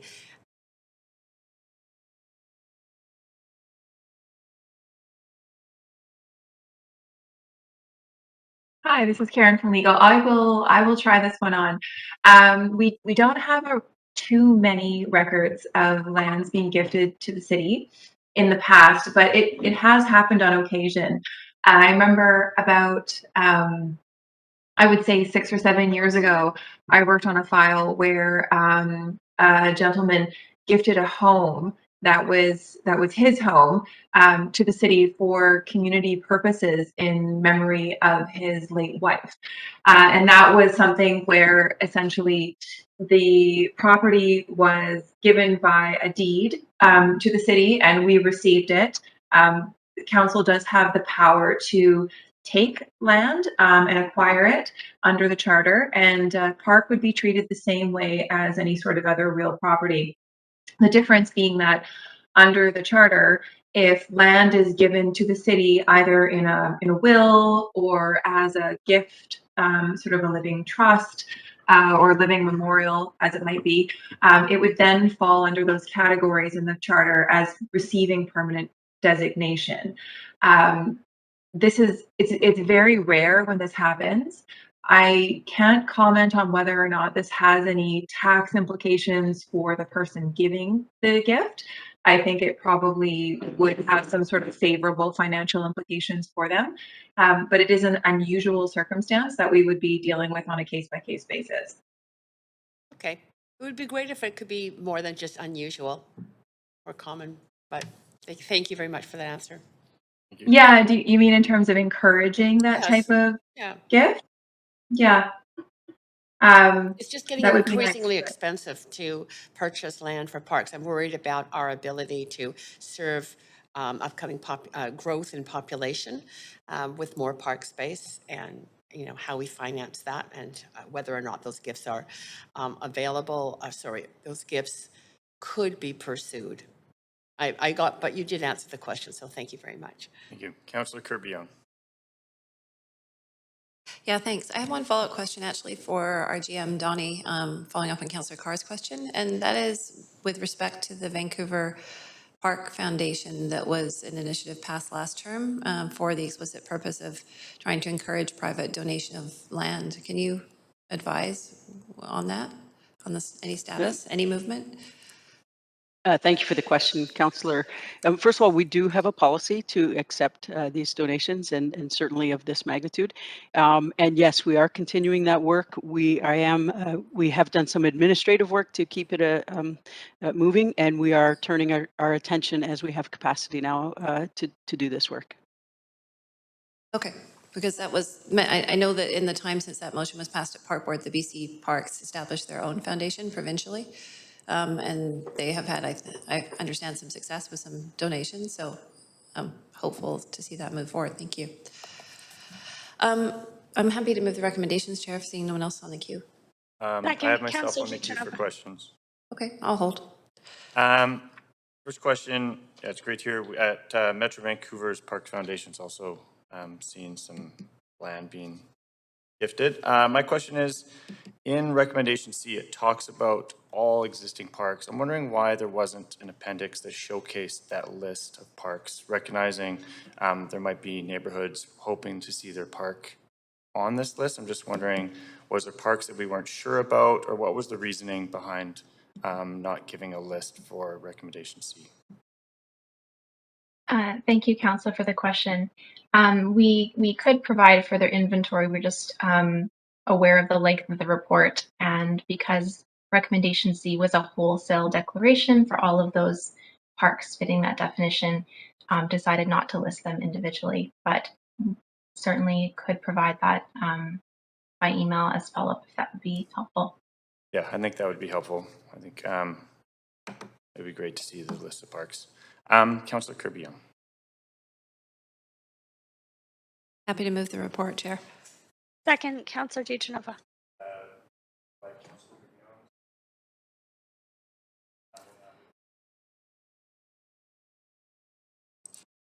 Councillor Kirby-Young, you're up first. Yeah, thanks. I pulled this report because I thought it was, I wanted to ask some questions, but I also thought it was really important to emphasize the significant role of green space that it plays in our city pre-pandemic in terms of livability. Vancouver's always had a rich history and legacy, and it was referenced earlier, of aspiring to keep a significant amount of green space relative to the population. And that is one of the things that has made Vancouver, Vancouver, whether it's the inland parks, the beaches, or the other designated areas. I think that we all saw during the pandemic how fundamentally important the parks are to livability, to health, to mental health. And so the protection of the existing green space that we have as the city continues to densify, let alone the need to grow that green space, which is really difficult, has been mentioned by some of my colleagues with respect to land value, or even assembly now, given that there's less and less space that is not developed, really can't be understated. And so I think it's really helpful for this new council to have that perspective on this. That's why we have a higher threshold to take park space out of an inventory, that it requires a 2/3 vote of both the park board and the city council of the day but it's also really important, I think, that each body take those moves to protect the space that we have, because we are stewards of the land and the livability there. And you know, again, as people live in increasingly smaller spaces, those parks become their backyards because people just don't have the luxury of having one now. So I just wanted to sort of highlight that and the importance of this work. And I'm looking forward to new batches coming forward, hopefully with some of the pressures from COVID have alleviated. Thank you. Thank you. See no one on the list, we'll go to a recorded vote.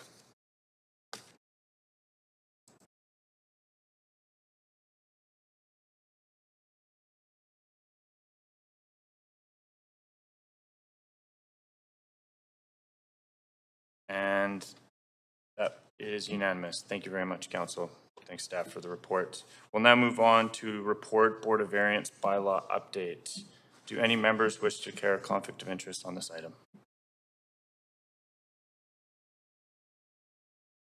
Seeing none, we'll move to questions. Councillor Hardwick.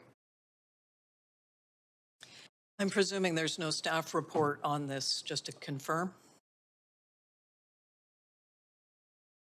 City Manager, can we confirm there's no staff report on this item? There's the report that was circulated with the agenda. There's no presentation, though. No presentation? Okay, we'll go straight to questions. Councillor Thanks Hardwick. very much. It's my understanding that this report suggests reducing the number of meetings from every 2 weeks or twice a month down to once a month. I'd like to understand the rationale for halving the number of meetings.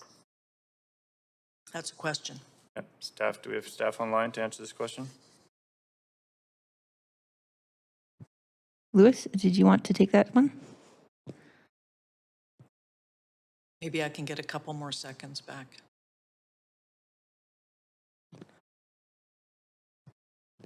So I don't think Louis is on. He's the board secretary, but at this point, the director of planning has the authority to relax additional or more zoning and development bylaw variance applications. So the number of appeals that the board is seeing is significantly reduced over the last 5 to 10 years, from approximately 20 to 25 down to around 6 to 8 per meeting. So the number of meetings required does not need to be as many as there are. If additional meetings are required, so say that the number of appeals did come in a little bit higher than that, the board could schedule additional meetings. My understanding is that they've had trouble getting through their agendas. This would also take away the requirement of the board to provide written reasons for their decisions. Under what conditions is not providing written reasons for decisions justifiable? Grant, can I defer to you on that one? Certainly, it's Grant Murray with Legal Services. There will still be written reasons required or provided as a result of the processes that's stated in the report. My understanding is that the problem is similar to the problem the council faces. It's difficult to craft reasons that everybody shares. And so in court, it is often proven difficult. This is our understanding from the lawyer who represents the Board of Variance, their separate counsel, that they will be asked, well, is this the official reasons of the board as a whole, when in fact they are not? And the board members may have different reasons. They still will be required to provide a summary. They still have to have an open and opaque and reasonable position taken as a result of the decision that's referenced in the report. But there's a real difficulty in crafting particular wording that everybody agrees on, and it may not in fact reflect everybody's opinion. It's a little bit like saying what council's position was when there's in fact 11 different votes. They still will be providing written summary opinion decisions. How many years has the Board of Variance been following these practices?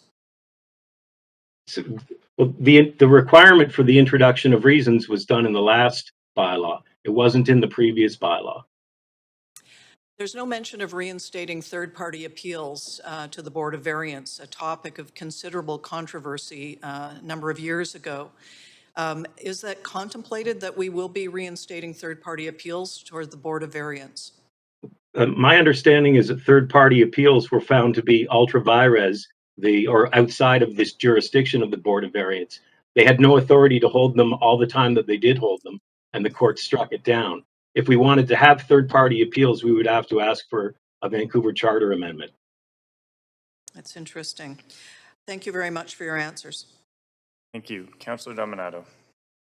Thank you, Chair. And my question is just with respect to, in reference to the report that while an annual report has been required under the bylaws, it's never been produced, but we're suggesting striking any kind of annual report being provided to council. And I'm curious about that because I find that we often get questions and queries from the public with respect to Board of Variance decisions. And as a member of council, I would certainly value having a roll-up of decisions. And I'm just curious as to the rationale for why that's never been produced, but why we would strike that from the requirements. Lewis, I can start on that. So the Board of Variance operates independently. Their decisions, as of, well, in the next week or so, we're just working on it with IT. All decisions will be on their meeting packages will be posted online. So if council did have any questions with regards to the activities of the Board of Variance, they could refer to those. If council wishes, I mean, this section could stay in and the board could continue to, or could start to provide reports. Lewis, do you have anything to add to that? No, that explains it very well. Thank you. Okay, thank you for that explanation. Thank you. Councillor DeGenova. Thanks very much. I'm just wondering, as a follow-up to Councillor Hardwick's question, currently with the number of appeals that are in, will the board be able to hear every single one of those appeals with these meeting dates altered and canceled, some of them? Yes, Councillor. We're still hearing all the appeals per month, and the number of appeals have been dropping since the pandemic. And we're hoping to have one meeting, for example, hearing all the appeals, instead of having two. When one meeting, for example, we have two appeals at the next hearing, and the following meeting we only have one. So we're trying to sort of reduce the overall cost as well. Okay, and I'm just wondering, does this limit people who are working, have childcare issues? Does this limit their ability to choose different dates or when they put their appeals forward? Because they would all have to come to one meeting, is that correct? It's up to the applicants, owners, or designers to choose a date. I usually give 2 or 3 dates in advance of the hearing dates coming up, and it's entirely up to them. Okay, and right now, if we did not vote for this, my question would be, would each meeting just end early if they were finished? Correct. Yes. Okay. I'm done with my questions, but I'm happy to put myself on the queue for discussion, Chair. Thank you, Councillor. Thank you very much to staff. Yeah, we still have councillors with questions to staff. Councillor Kirby-Young. Yeah, I realize that some of these are sort of administrative in terms of the amount of time and that to meet, but I wonder if I could ask a question of staff, if they'll indulge me in a bit of a broader perspective, and that is, we get, as councillors ask questions oftentimes consistently when there is an existing city policy, and by its definition, its name is the Board of Variance, and the Board of Variance overturns it, and quite often it's related to cannabis stores, often in densely populated areas, like the West End, for example, close to schools. This is probably the number one that I can think of on this term in terms of Board of Variance related items that have come back in correspondence to me from the public. And so my question really is, how do we sort of respond to that? Because there is this sense from the public that there's no point in the city having its bylaw because they just get placed anywhere anyway, regardless of being located near playground, schools, and so on. And given that the city is, so I guess I'll start there. Thanks. Okay.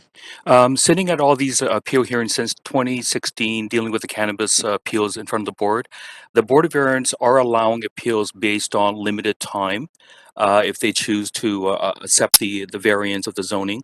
So I've been seeing 1 to 2 year terms, and then they come back to the board, come back to the city with a new application, and then we also notify the neighborhood for further response. I'm not Does that answer your question in terms of the Board of Variance monitoring after a year or two? So I'm just reflecting back then, you're saying the Board of Sure. Variance may overturn the city's review of an application, but it's time bound usually for a Correct. period of That's time, and correct. then it comes back again.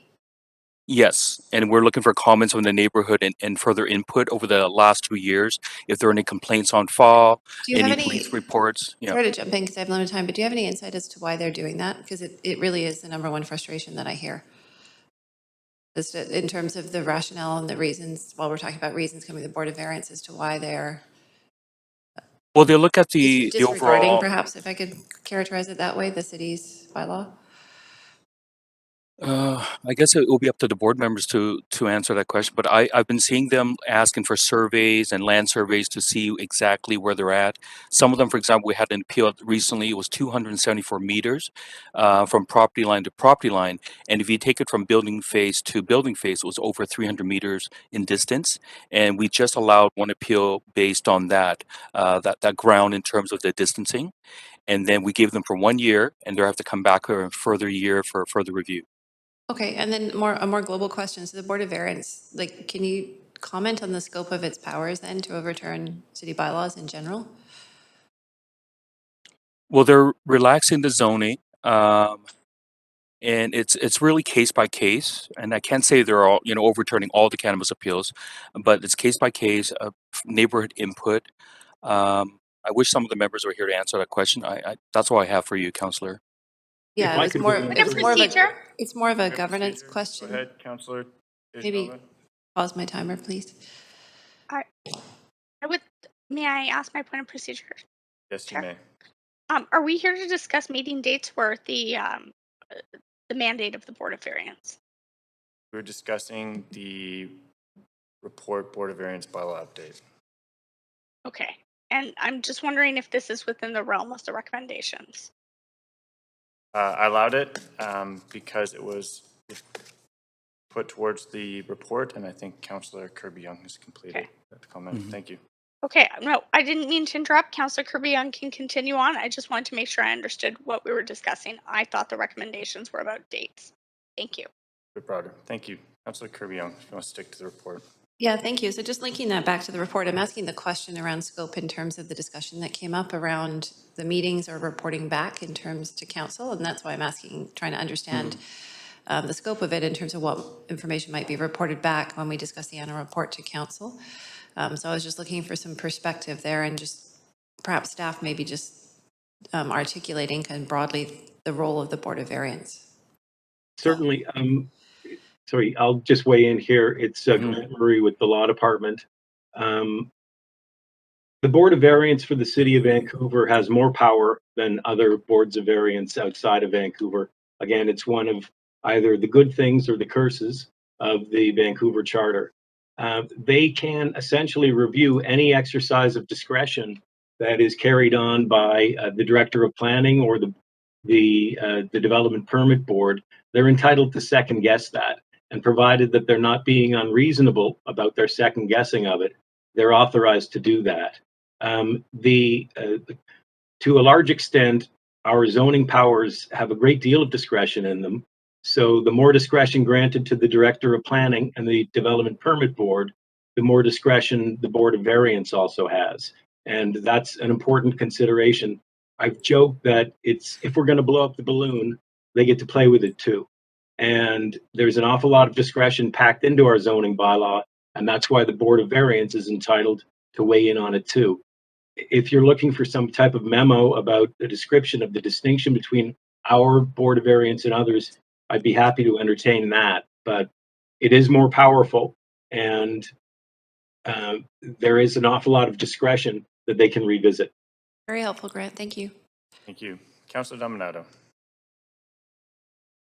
Thanks, Chair. Just following on my question earlier and in response to the clerks, I would like to move an amendment to retain the annual report and it, in part, and I've circulated an amendment, and I'll appreciate any guidance from the clerks or legal on if it needs to be reworded. I can certainly submit that. But in hearing our staff, articulate the authority and power of the Board of Variance and in the ability to overturn decisions made by staff.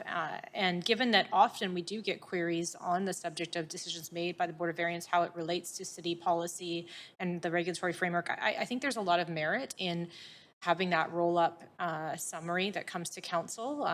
And so that's my hope in moving the amendment, just simply to have that retained in the bylaw and that it be adopted in Second, practice. Councillor DeGenova. We're still in questions to staff. Oh, sorry, my apologies. I just thought you had questions to staff on your proposed amendment, but seeing none, we will, would someone like to move? Chair, sorry to interrupt. Uh, I just had one more point to add to the scheduling question.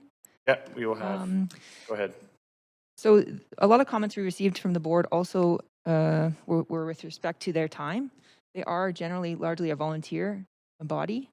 The 5 members that sit there, they are selected for their experience in the development industry and that type of knowledge. They do receive some remuneration, but again, that's just for a small compensation for attending meetings and conducting site visits. So I just wanted to mention that also. Thank you. Councillor DeGenova, do you have a question to staff? I do now, actually, because of the last comment that was just made, and then I'd be happy to support, if Councillor Dominato wants to move the motion with an amendment, I'd be happy to second that, but that's where I think we were going. But my question right now is specifically, did we not have more members apply for the Board of Variance or more applications for the Board of Variance than we did indeed accept? And the reason I ask that is if there was an issue with members who sit on that board and their time, then they could in fact choose to decline and resign from that position, and other directors who had that time could be chosen, as we see sometimes with other city advisory committees. Is that true? Is that consistent? I'm not asking specific questions about any application, as I understand that might need to go in camera, but just wondering if we had a lack of applications coming forward from experienced and accredited people. Louis, do you know? I haven't seen the applications. I haven't seen it, councillors, but I understand that there are 2 additional alternate members appointed. So we actually have 7, and if any of the board members resign currently out of the 5, there will be 2 additional members that can step in. That's my understanding from the last appointment. Okay. And thank you, councillor. Very much. That's helpful. All right, seeing no other questions, would someone like to move the motion? I'm happy to Moved by move the Dominato. motion if that's helpful. Second by DeGenova. We'll now move to debate. Councillor Dominato. Thank you, Chair. Getting back to procedure. So I've circulated an amendment, and I've already spoken to it. Thank you, Councillor DeGenova. And it's simply to an amendment queue to retain a requirement of the Board of Variance to prepare an annual report, because I think there's great merit in that for council to see the roll-up of issues that come forward. It adds a layer of accountability. And that hopefully it would be adopted in practice. As I understand it, it has never been prepared in the past. So, and I'm hoping the clerks will advise as to whether the amendment I prepared is in order or if I need to reword it. Please advise. Thank you. Are you asking if your own amendment is in order? Sure. I'm just doing my a due point of diligence. privilege or point of Go procedure. ahead, Councillor DeGenova. Could we move to an amendment queue? We are in an amendment queue. Okay, I just didn't know Councillor Dominato had spoke for 3 minutes and 30 seconds. I have a point of information on this. I'm wondering if this would retain this amendment to the report, and the recommendations together would retain the meetings currently scheduled for the Board of Variance. Can you repeat that? Would this amendment, alongside the staff recommendations, if passed, retain the scheduled number of meetings? The meetings that are currently scheduled for the Board of Variance, the number of them, instead of reducing them? Yeah, staff will have a response. Yes, it would. It would make the change to the number of meetings as recommended in the report. This does not change the meetings. This only changes the report to that the Board of Variance provides to council. Okay. Mhm. And a follow-up question to that is, could we sever and support this, but not the other portion of the report that does ask for reduction in meetings? Question to staff.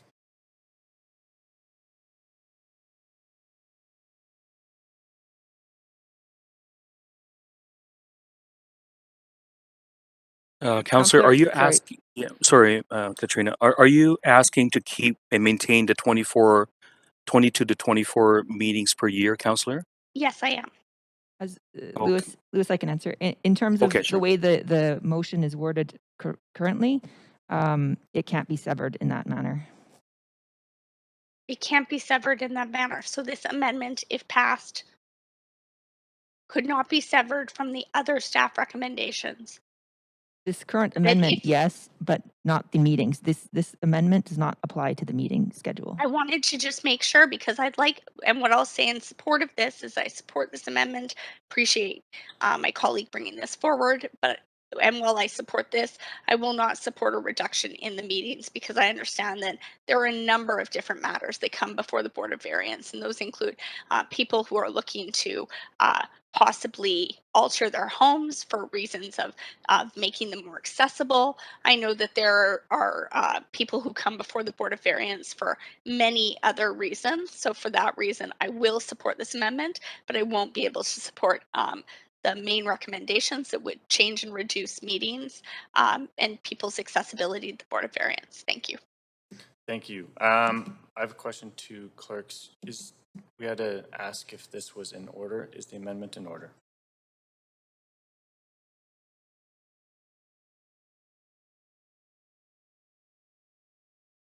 Sorry. Yes. Oh, go ahead. My John. understanding is that it is. Yes. Yeah, our recommendations is in order. Perfect. And seeing no other councillors on the queue, we will call a vote on the amendment.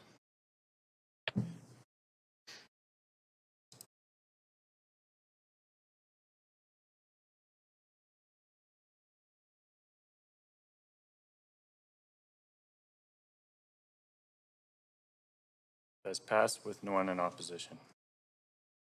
Unanimous vote. Two absent. We will now move on to the amended motion. Councillor Hardwick. Thank you. I will not be supporting this report. Further eroding public democratic practices through having the number of meetings in the Board of Variance is unacceptable. Yes, it's understandable that the number of meetings and the number of instances declined during the pandemic, but we're coming out of that now, and to be adjusting our practices around this based on the outlying experience of a pandemic is not a rationale that I can support. That's the bottom line on it. We need to continue having these on a bi-weekly basis or twice a month. It is unacceptable to cut those in half on the basis that this is an important part of our democratic practices for our public. Thank you. Thank you. Councillor DeGenova. I just wanted to request severing. I believe the new amendment added, and if I could ask as a point of procedure, would now be letter C. Is that correct, Chair? Yes. Chair will It is show on correct. screen. It's a subsection of A, but it could Okay, be so- it could be severed. Okay, I would like to sever that, if I may, Chair. You may. And I will be supporting A, and the second subsection is the amendment, is my understanding. Is that correct? Point of Yes. procedure? Okay, so I will be voting in favor of A subsection 2, but I will not be able to vote for A subsection 1 or B at this time, because I do believe that there should be access and accessibility, and I don't think that it's about picking and choosing. You know, although I do empathize with some of the complaints that I receive and have questioned decisions before I've tried to receive it to get information from the Board of Variance. It was a very cumbersome process, actually. I was surprised at how much effort and work it took and how long it was going to take to get that information back at one point. But we can't pick and choose. I mean, there are definitely decisions the Board of Variance has made that I don't understand. And I've heard from residents, as Councillor Kirby-Young had mentioned, with cannabis dispensaries. But as I mentioned also, there's also people who have gone to the Board of Variance for reasons of accessibility, for reasons of trying to make their homes more accessible for people who are living there, who are confined to wheelchairs.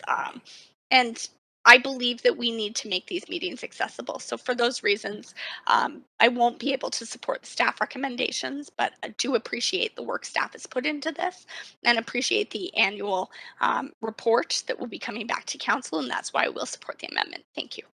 Thank you. Councillor Carr. Yeah, thank you. First, I'd just like to thank Councillor Dominato for putting forward that amendment. I think that's a really great idea to have the actual report of this. Sorry. Motion to extend would be helpful. Oh, thank you. Could I move to extend the meeting past 12 to finish this item? Yes, you Second. may. Second, Councillor Dijanova, all in favor? Aye. All opposed? That passed unanimously. Go ahead, Councillor Carr. Great, thank you. I very much appreciate that. I'd like to see that report to council. The fact that it hasn't been done actually is disturbing. I think there is a lot of information, and like Councillor Kirby-Young, I live in a neighborhood where there have been pot shops, as they call them, open up very close to a school, way within the prescribed distance originally, and it's been a cause of concern.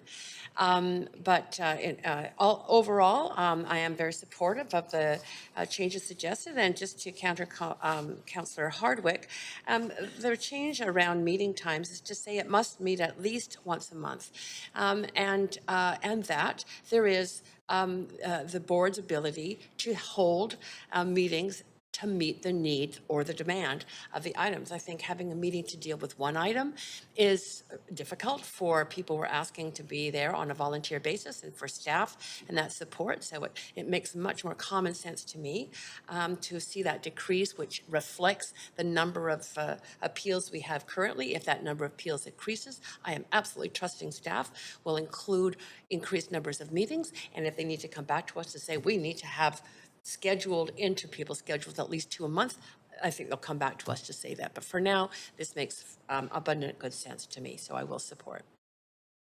Thank you. See no other councillors on the queue. We will move to a split vote, severed vote. And just a point of privilege, my orange cone isn't working, so if you could just read out the exact sections that we're voting on, Chair, as we vote, I can. Chair, as clerks, we've highlighted the first vote, and then it would be. I cannot read those on the orange cone, so Okay, thank the you. first vote is that council approve in principle the proposed change to the Board of Variance bylaw generally as shown in Appendix A and described in this report, which was the former A. So that will be the first vote.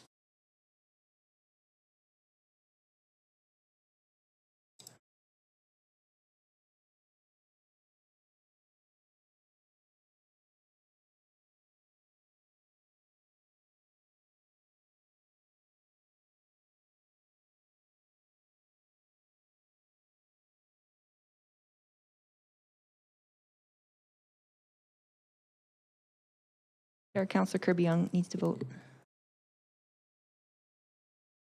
Vote assist. That vote passes with Councillor Hardwick and Councillor Dijanova in opposition. We'll now move to recommendation A2, which is that council direct staff to retain the duties of the secretary as set out on the Board of Variance bylaw 2.5G, which includes preparation of annual reports to council summarizing the issues heard by the board. We'll now vote.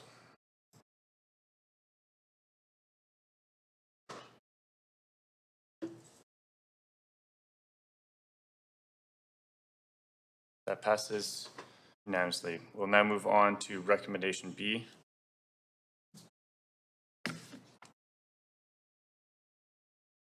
We'll vote.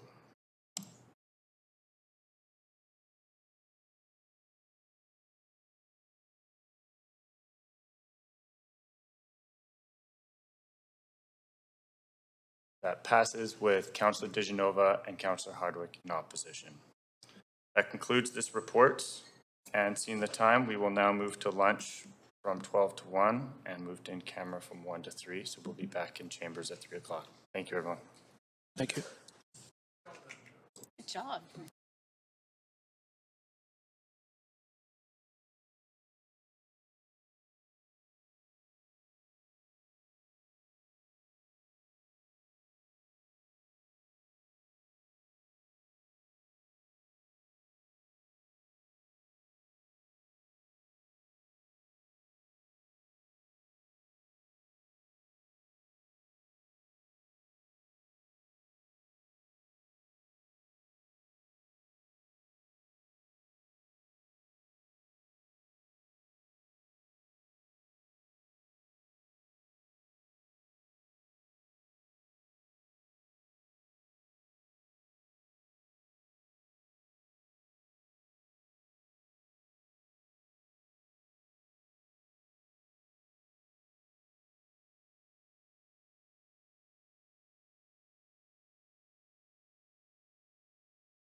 Welcome back to the council meeting of March 1st, 2022. We're now on to referral reports. We'll start with referral report 4, amendment to the regional contact statement, official development plan bylaw for 1325 to 1333 East Georgia Street. Do we have a report or just questions?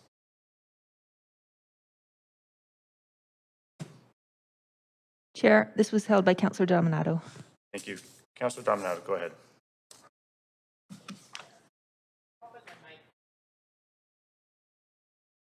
Thank you. Is this with respect to the OCP? This is a regional context statement, yeah. Yes. Okay, thank you.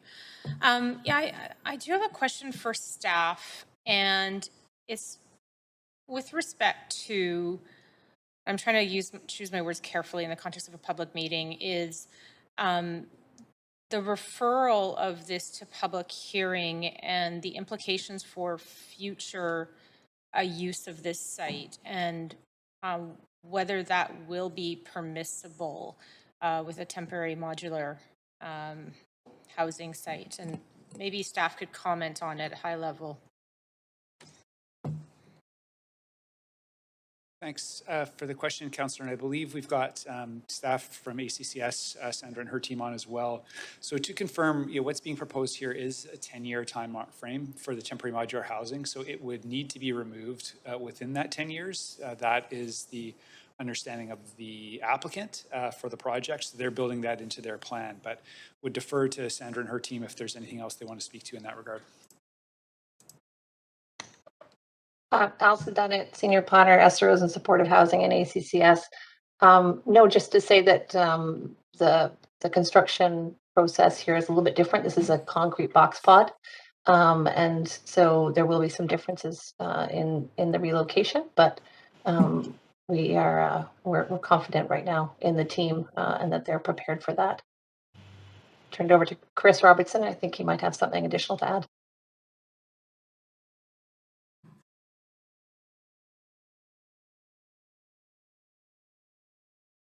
Hey there, sorry about that. Chris Robertson, Assistant Director of Citywide and Regional Planning. Yeah, the term is for 5 years plus a 5-year extension. So after 5 years, we would look at a renewal of another 5 years. At that point, we would start to lay out what would happen at the 10-year mark. This is a permanent conversion of the lands. I want to be clear on that. And it would require future reconversion of the lands back to their original designation. It is meant to be temporary, up to 10 years, but it is a permanent version into 10 years. Thank you. Can I just ask a follow-up question? Is just, and to be clear, is that this, Luma's purchased the site. It is being referred to public hearing, so it still has to go through the process of rezoning or conversion to allow the modular housing, but they have purchased it with that intent. So the my understanding of the purchase agreement is that it would allow it to move to general urban, but it wouldn't be permissive of the modular housing. I think the important thing to note is that the conversion of the lands is tied to the lands, not the use. After the 10-year mark, temporary modular is meant to be relocated. The lands would then be reconverted back to their original designation. So we would anticipate at the end of those 10 years, we would be able to revert back to industrial use if, and again, it's the assumption that council would approve this through a public hearing. That is correct. Okay. And do we foresee any challenges with that in the future at this time? I might have Allison weigh in on that. Allison? At this point, I can say that the applicant, Luma Native Housing, has also been clear that they see the value to them in having an industrial site at the end and see other uses or other potential ways they could put that out into the market. So their intention to us has been around a 10-year application and a recognition that once it's put back in, it would still have value to them as a nonprofit, as a land holding. Maybe not for housing, but other purposes. Okay, thank you. And just one question through the chair to the clerks is that in speaking to the referral itself, I would presume that I can't actually speak to the content of this report. We would have to wait till public hearing in terms of the merits of it with respect to industrial land, so on. That's a public hearing conversation, correct? I think I know the answer, but I was just looking for Yes, that's affirmation. correct. Okay, thank you, Chair. Thank you. Councillor Swanson, you're up. Yeah, I always hate the idea of these places having to move after 10 years, which means evicting everybody and finding another place for them to go. Has some thought been given to getting a place for Luma that would last more than 10 years so it could be permanent modular without having to move it?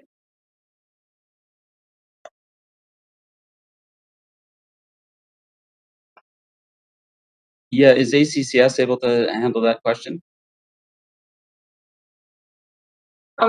This is the site that Luma has decided to move forward with, and we have done this on other pieces of land in the city of Vancouver. So I think we have confidence in the team bringing the proposal forward that they will have a tenant relocation plan in place and the opportunity as a holder of other nonprofit housing to relocate people into permanent housing at the end of that time period. But that is a limitation, as you point out, Councillor, in anytime we're using a temporary piece of land. But overall, I think we've said it weighs in the balance that getting opportunities for people to be housed and rapidly housed is a priority of all the partners. Yeah, I know we just had to move some folks from the Little Mountain site. And the problem, of course, is that when you have to move people out of temporary modular, that they then go into other housing that other homeless people can't get. So, I mean, I'm going to support this, but this referral, but I think that is a problem that we should try and deal with. Procedure, go ahead, Councillor Hardwick. For referral motions, are we only not able to discuss whether it should move to referral, not the content of the report itself? That's correct. Swanson, you finished? I'm done. Yeah, Councillor Hardwick, you're up. Well, I was going to ask some more questions, but I know they would be outside the rules of only talking about whether it should be referred or not. So I'll wait until the public hearing. Sounds good. Seeing no one else on, we'll vote to move this referral. We'll vote on screen.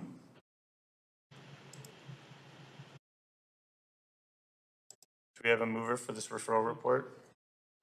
So move Carr, second Boyle. We'll now take the vote on screen.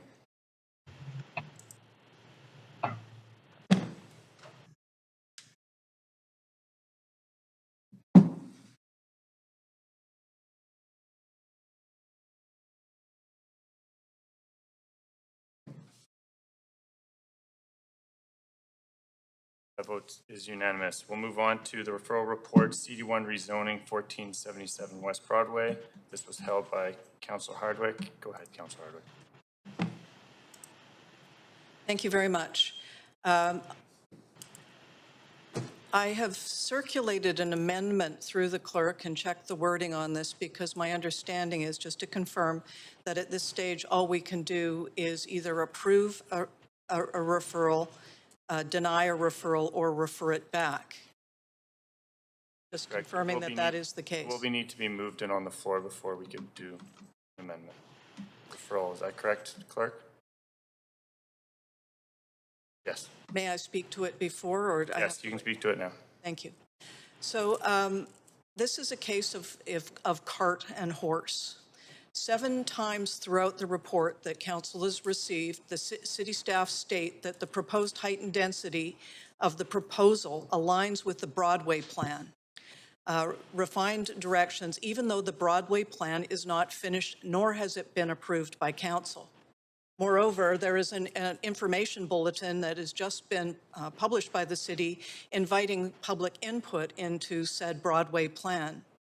So for us to have a legitimate sense of this particular proposal in the larger context of a significant change to the city through the Broadway plan, it's incumbent on this council to wait until that plan and that public consultation is completed before advancing this proposal, to refer it to public hearing. Otherwise, the whole public process, the public consultation process around the Broadway plan is,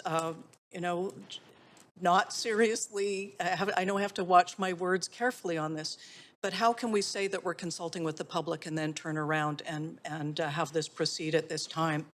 It seems to me that the Broadway plan timeline has been clearly articulated by staff through the public consultation process that was again just published in this information bulletin, and that this council intends to be approving the Broadway plan during our term.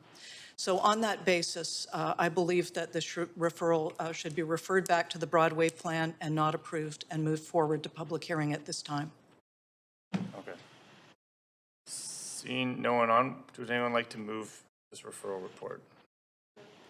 Second? Second, Councillor Carr. It's now on the floor. Would anyone like to put an amendment for? Do you want to get on the list, Councillor Hardwick? Hardwick, go ahead. Thank you. I mean, I've just stated my case on this, and I think it would go a long way for public trust for this council to refer this not to public hearing, but to wait until the Broadway plan is complete and certainly past the point of the current and upcoming public consultation. All right, we have the amendment on the floor. We'll join an amendment queue. Can we get a seconder to the amendment? Second. Second, Councillor Kirby-Young. We'll now move to debate or questions. Councillor Carr, you up first. Chair Weeb, I do have a question as a point of information through the staff, if that's okay. That's fine, go ahead. Great. And my question really is, what is staff's response to the question raised by Councillor Hardwick that this report refers to aligning with the Broadway plan when the Broadway plan is indeed not yet completed? Thanks for the question. Great. Fine, staff's on. Thanks. Sorry. Thank you, Councillor. Yes, this was the subject of an issues report that we brought to Council, I believe, last summer, and asking Council permission to bring this forward, and because it complied with the rezoning policy, and Council did approve that. That's why the case is proceeding. Point of privilege. I'm having trouble hearing the audio. Are you able to repeat your answer and focus to make sure that the sound is a little bit clearer? Sure. Yeah, let me just turn over here.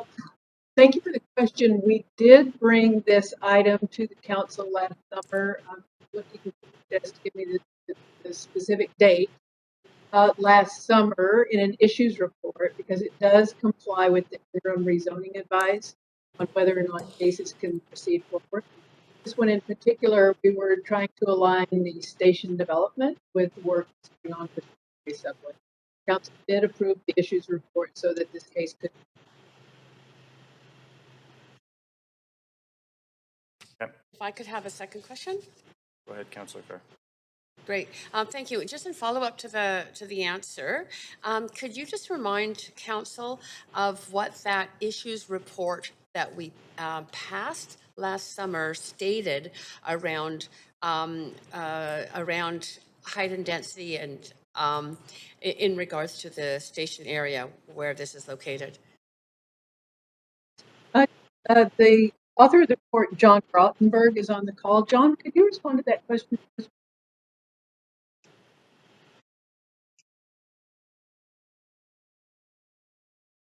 It's sorry, John Grottenberg is here, but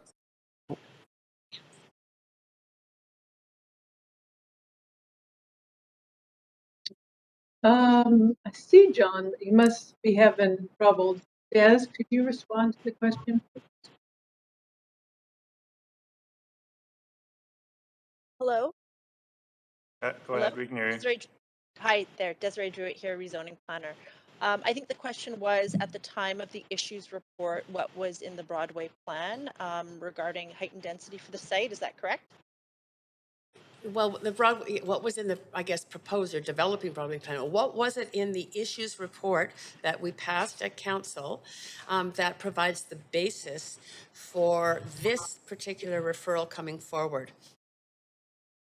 So in July 2021, the issues report, council approved recommendations in that issues report that's and to instruct staff to consider the rezoning application as an exceptional circumstance under the policy for the rezoning applications for the Broadway plan. Okay, that's clear. Thank you very much. I appreciate that. Thank you. Councillor Hardwick. Advance Hardwick, please. Thank you. Can you refresh my memory in what the issues were and around that report at the time and what the vote of council was at the time?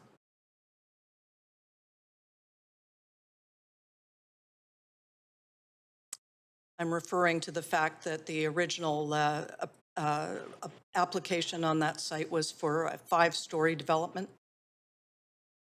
Right. And the discussion that went on at the time? Oh, we have John Grottenberg here now with us. Thanks, John. thanks, Councillor. My apologies. I just missed the last part of that question. Well, the Councillor Carr had brought up the fact that there had been a prior direction from council to move forward on this application as a special instance. And I'm asking for confirmation of what the issue and the surrounding this particular site was, Cole's Notes version, of course, and what the vote was. The issue of the issues report was really the timing around integration with the subway project, given delays to the Broadway plan due to COVID, extended engagement, etc. So not wanting to impact the subway when it opened in 2025, staff recommended that council direct staff to consider a rezoning application in advance of the Broadway plan considered by council to enable that earlier consideration of rezoning. Can you remind us what the original height, how many stories the original application was versus this one that was moved forward at that time? The approved development permit was for 5 stories. And the current one is for 39 stories. Is that accurate? That's correct. And could you tell us, it must be a matter of record in the minutes, what the vote breakdown was of council? Was it unanimous? Council passed it. It was not unanimous. Thank you. So it's safe to say that there remains concern around this. Again, my question goes back, oh, sorry, if I can continue with my line of questioning, around the appropriateness of doing this at this time when we just released an information bulletin to the public saying that we were going to be seeking their input on this Broadway plan. And my opening remarks were, I guess, about cart and horse. It's about order and sequencing of events and, of course, public trust. Thank you. No more questions. We'll move to a vote on the amendment. Thank you. Can you put the amendment up on screen? Yeah. Amendment is to refer.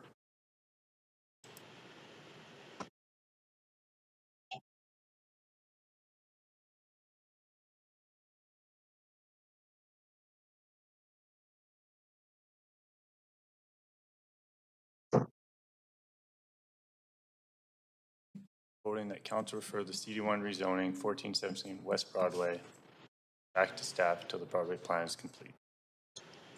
Chair, Councillor Dominato to vote, please.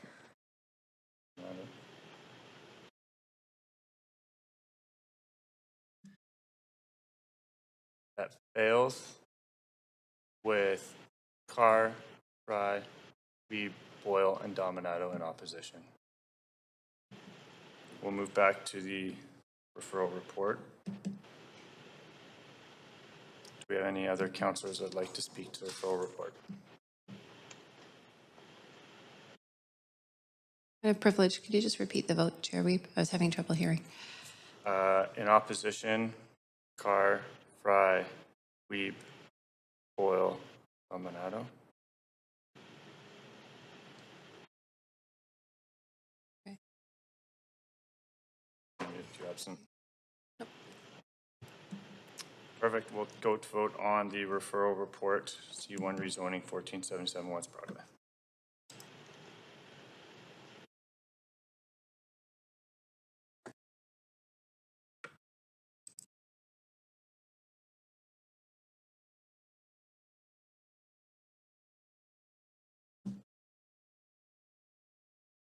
Chair, Councillor Carr to vote.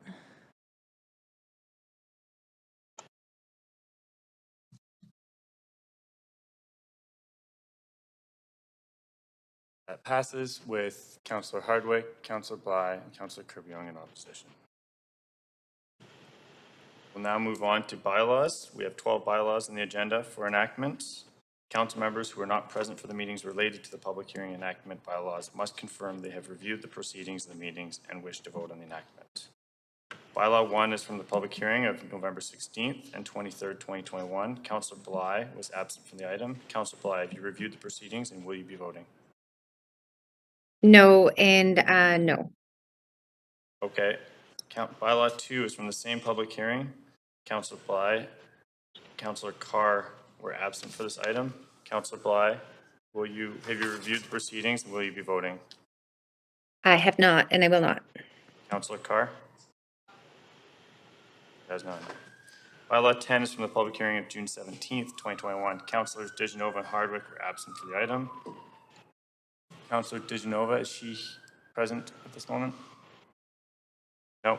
Councillor Hardwick, have you? No, no and no. No and no. Thanks. Council Bylaw 11 is from the public hearing of September 12th and 17th. Bly and Hardwick were absent for some of the item of the public hearing. Councillor Bly, have you reviewed the proceedings and will you be voting? I have not and I will not. Councillor Hardwick? No and no, thanks. Does any member wish to hold any of the bylaws for debate, separate vote, or conflict of interest? Councillor Swanson. I would like to hold number 1, 2, 10, and 11. Okay, so we have 1, 2, 10, and 11 held by Councillor Swanson. Councillor Hardwick. 1, 2, 10, 11, but I'd like to add 7 to that. Chair, before you go forward, bylaw 4 needs to be withdrawn as there was changes to the Board of Variance bylaw. We'll bring it forward at a future date. Okay. Do we need a motion to remove 4? No? Okay. So moved, Councillor. 4 is moved. 4 is removed. So we will start off by, can we get a mover to move 1, 2, 10, and 11? So moved, Councillor Bly. Moved by Bly, seconded by Kirby-Young. We'll vote in favor on screen of 1, 2, 10, and 11. Point of procedure, Chair. We'll do 7 separately. I know, I just noticed that 10, we were grouping 1 and 2 with 10 and 11, and I was not in attendance for 10 and 11, so I cannot vote on them together with 1 and 2. So would it be possible to do 1 and 2 separate? You can vote with them together and the clerks will record that you've. Okay, thank you. So again, we'll be voting for bylaws 1, 2, 10, and 11 on screen.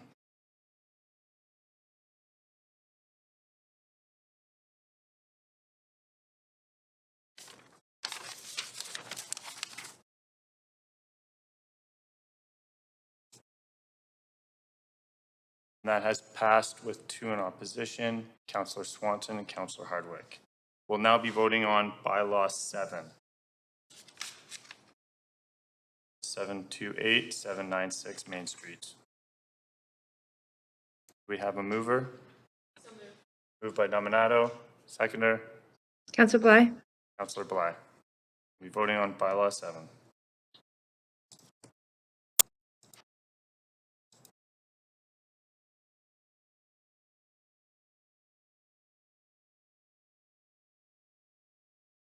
That passes with 1 in opposition, Councillor Hardwick.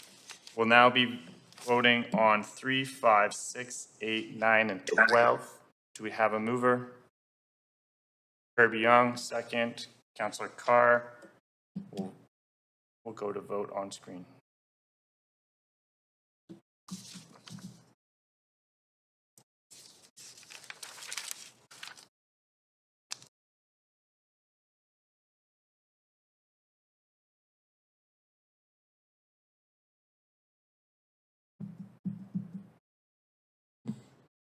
Chair, Councillor Kirby Young to vote. Yeah.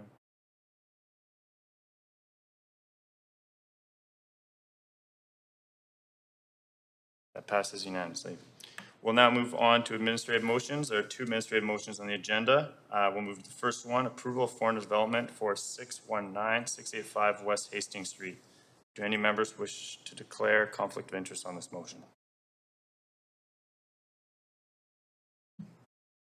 Seeing none, do we have any council's wishes to ask any questions of staff? Seeing none, would anyone like to move the motion? Councillor Carr, second.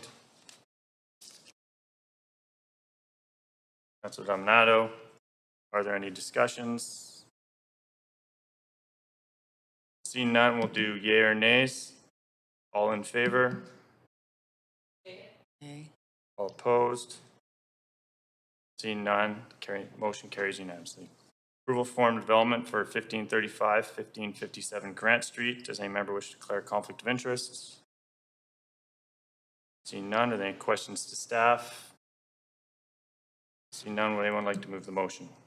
Councillor Dominato. Second. Councillor Carr. We'll do yeas and nays. All in favor? Yay. All opposed?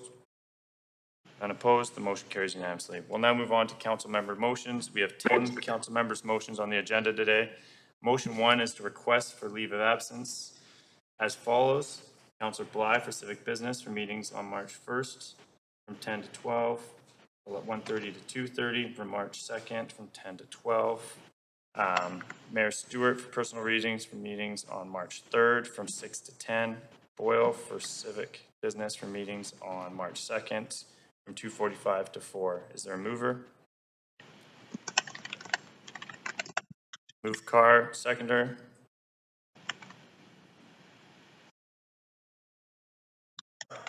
Councillor Fry, all those in favor? Boyle, we have Councillor Boyle, go ahead. Thanks. Sorry, I expected us to take a little longer on the previous work, so I'm just sending in an amendment. I need to amend my own LOA until 5 p.m., with that last hour being for personal business because I have a parent-teacher conference at my kids' school. So we have an amendment on the floor. Second by Councillor Dominato. Point of procedure? Yes. I thought that had to come under new business. I was not allowed to do that previously by the mayor and told that we couldn't amend it and it had to come under new business. As chair, I will be accepting the amendment. I think it's fair to make an amendment on the floor if the councillor's name is already there with the meeting date. I can't put a new LOA on there, but I can make changes to it. Okay, great. I will be sure to follow up and let him know that. Thank you. All right. We'll do yeas and nays for the amendment to move from 4 to 5 p.m. All those in favor? Okay. All those opposed? Seeing none, that passes unanimously. We now have an amended motion on the floor. Seeing no questions, we'll move. All those in favor, yay. All those opposed, nay. The amended motion passed. We'll now move on to motion 2, which is changes to March and April business license hearing panels, which is moved by Councillor Kirby-Young. Is there a seconder? Second, Councillor Councillor Bly. Carr. Is there any discussion on the motion?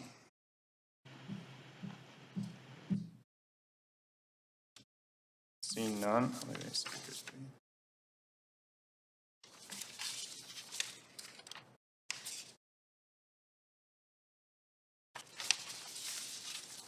Seeing none, we'll move it to a vote. All those in favor? All those opposed? That passes unanimously. We'll move on to motion 3. Protecting BC coast from acidic wash water dumping. This motion is moved by Councillor Fry. Are there any questions to Councillor Fry?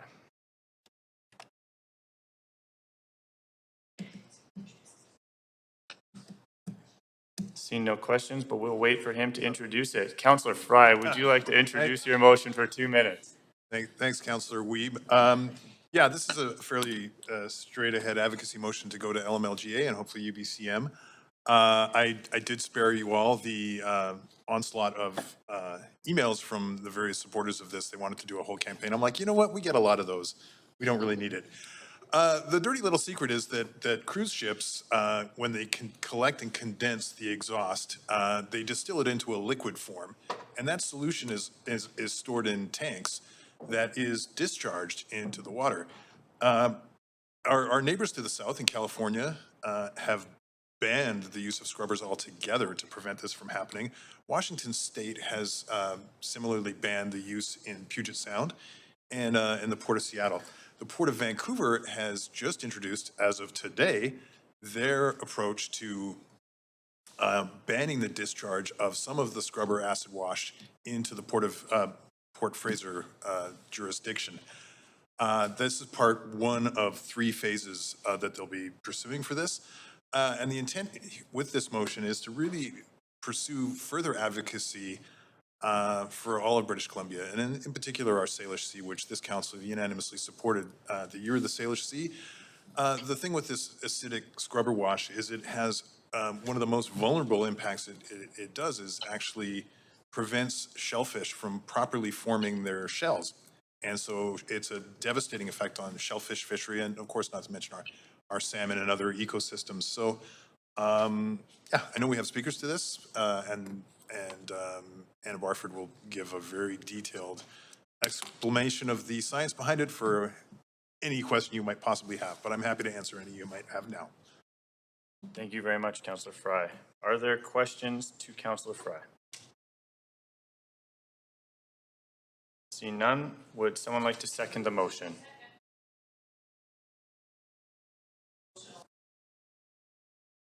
Yeah, Councillor Carr seconds. Councillor Hardwick moves it to tomorrow for speakers. Do we have a seconder to that?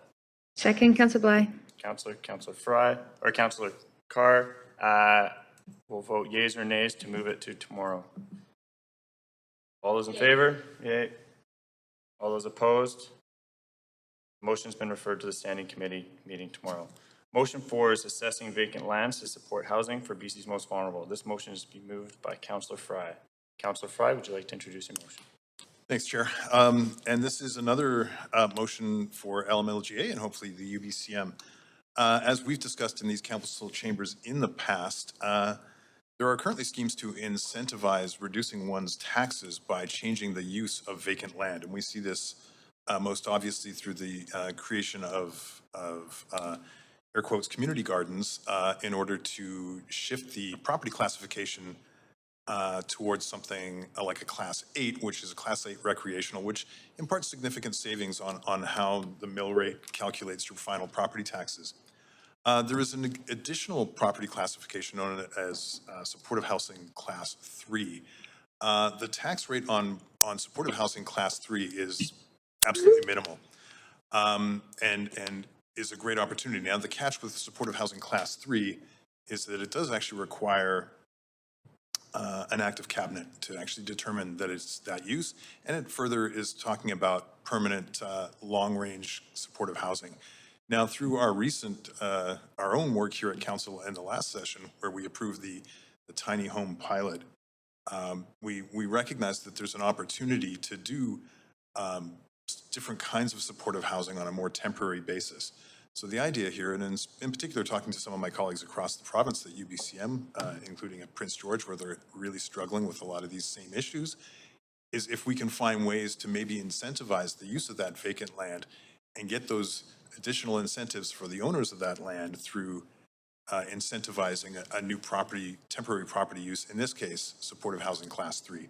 So that's the ask, that the province might work a little bit more robustly with local governments to make that happen where they're interested in doing so. Thank you. Seeing we had a question. No questions from councillors. Would someone like to second the motion? Second, Councillor Kirby-Young. Seeing there's no speakers, we will move to debate on the motion. Is there anyone that would like to start the discussion?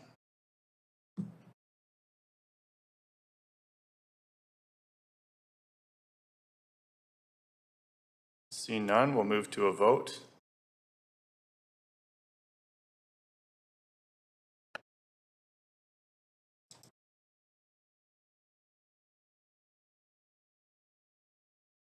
This passes unanimously. Great work. Motion 5 is training of BC workers in deep energy retrofits and climate smart construction. This motion is being moved by Councillor Carr. Councillor Carr, can you introduce your motion? Sorry, can we move Councillor Carr's mic forward, please? Thank you. Great, thank you. Yes, the idea for this motion really came out of two different streams. One of which was the recognition that there's a lot of delay in people wanting to get retrofits done in overall construction because of lack of labor, that there was very long wait times in many cases. So wanting to see that work happen quicker rather than later was one inspiration. The second was in Metro Vancouver, there was a presentation by a union Move Up that talked about really wanting to pursue and getting the support of Metro Van in this. And Metro Vancouver is actually supporting in a pilot project, Sustainability Innovation Grant.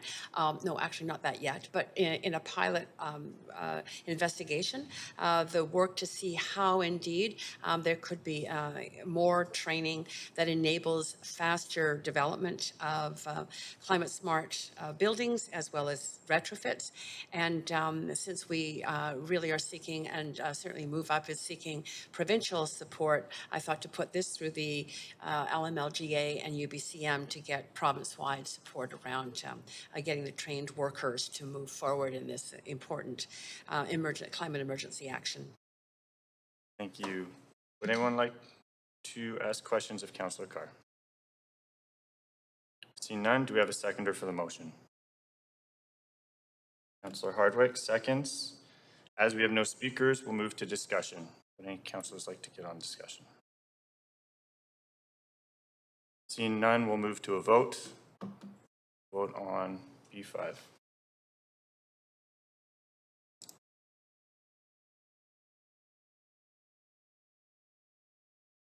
That passes unanimously.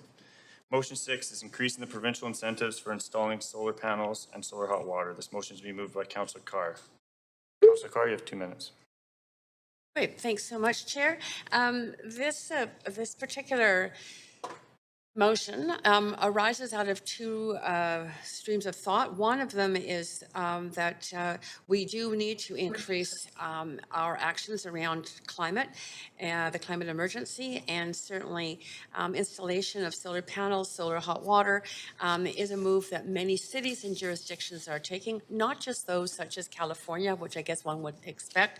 And certainly if you've traveled to Europe, all of Southern Europe, most of Europe, in fact, has a solar panel, solar hot water. The biggest installer of solar hot water, solar panels is China, however. But the second is recognizing in reading BC Hydro's projected report on its supply of energy at a time where we are electrifying our economy, especially in vehicles, but also in heating, heat pumps, that kind of thing. They have projected that they have supply up to 2030, and then it's indeterminate after that point. So supplying your own energy through solar panels, increasing the use of solar through solar hot water systems, which can pre-warm water slightly in winter, really warm it and heat it in the summer, thus reducing again electrical costs, is really the motivation here. It will decrease household costs of heating water and energy supply as they electrify their homes in line with the building bylaw changes that we're making in this city. So there are no incentives right now for solar hot water panels or solar hot water, solar panels or solar hot water. There are for heat pumps and other things, but this would complement the actions that government has already taken and move us forward to a much more resilient situation. Thank you very much. Questions? Councillor Swanson, you're up first. What's a feed-in tariff? A feed-in tariff is when Right, can we put the mic on for Councillor Carr? as the main provider of electricity pays you to actually input your electricity into the grid. What happens if you've got solar panels right now?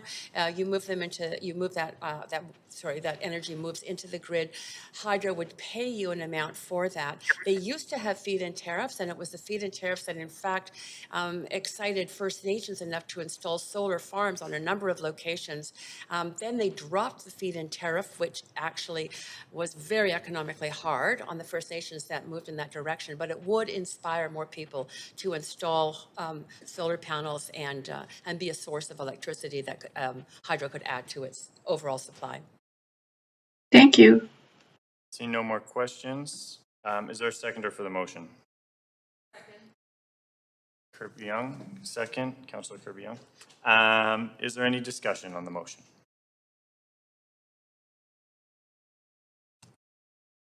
Seeing none, we'll go to a vote for B6, increasing provincial incentives.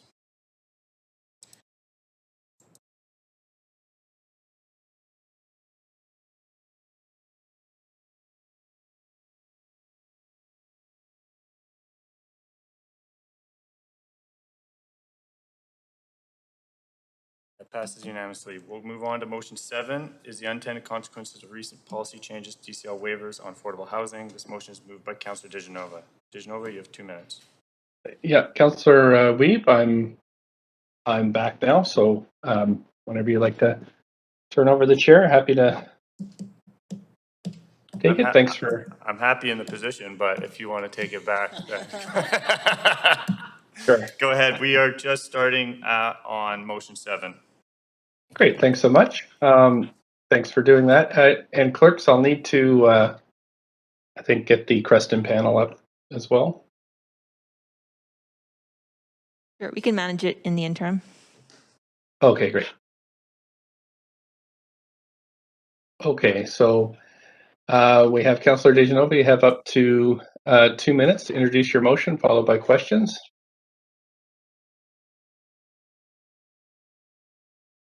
To deliver this for her, as she has been on medical leave and has asked me to bring this motion to deal with the unintended consequences of changes to DCL waivers for the Rental 100 program made by this council. I'm just going to stop you there. Councillor Hardwick can just check with the clerks about procedure. I'll be right back to you.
So Councillor Hardwick, I've checked this with the clerks. You'll have to be the mover of the motion.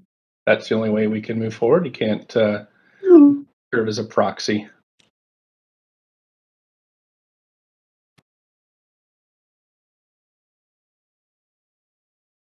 I'll continue. So you're the mover of the motion? Okay. I reckon you need a seconder. Well, if you want to continue with the introduction for up to 2 minutes, you can go ahead if you're finished. Okay. Okay. Councillor DeGenova was bringing this motion forward to deal with some of the unintended consequences of changes to DCL waivers for the Rental 100 program made by this council that will affect projects in one of two ways. I draw your attention to the whereases section that was prepared where it states that these consequences for 13 projects that did not meet deadlines and thus no longer have in-stream rate protection. One of the two things could happen to these 13 projects. Number one, their pro formas will not work and housing will not be built. Number two, housing agreements that guaranteed affordability at rates consistent with Rental 100 will be canceled and projects will need to revert to 100% market rents. This will undoubtedly also affect our housing targets for affordable housing and the number of units delivered. I'm sure any other questions you have can be answered tomorrow via points of information. And I understand there are speakers, and I'd like to hear from them tomorrow. Second, Dominato. Okay, thanks. We do have a question from Councillor Carr, though. Councillor Carr, do you have a question before we move to calling for a seconder? Yeah, thank you. I do. And it might be a point of information to staff because my understanding from reading the staff reports on this is that that staff are currently in phase 2 of a comprehensive DCL update that is going to be coming to council in June. And they stated that they could not meet the deadline of April because they are working on this to get to us in June. So are you aware of that, Councillor Hardwick? And have you conferred at all with staff around that? Have not. Right. Personally. Right. Don't know that that means that we can't still have a discussion about it tomorrow with speakers. Yeah. Point of procedure. Yes, Councillor Carr? Yeah. At what point could I ask for whether or not this is in order, given the work that staff are undertaking and the statements they've made to us in staff reports that they can't meet that deadline and they are already reporting in June? You could ask right now. Thank you. I just so ask that question. Okay, Council, I will have to take a few minutes to confer with the clerk and rest of the team, and I will come back to you shortly.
and clerks. And Councillor Carr, this is in order.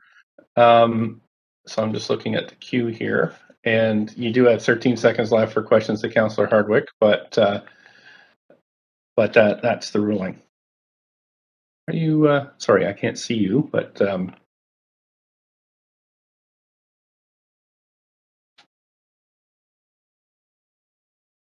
Are you there, Councillor Carr? Yes, yes, Mayor. Oh, And I said okay. it's fine. Okay, great. All right. So, right. And so we have a seconder for this, which is Councillor Dominato. Correct. Right. And Councillor Hardwick, you were moving the motion to refer this to tomorrow? Second that. Sorry, speakers for tomorrow?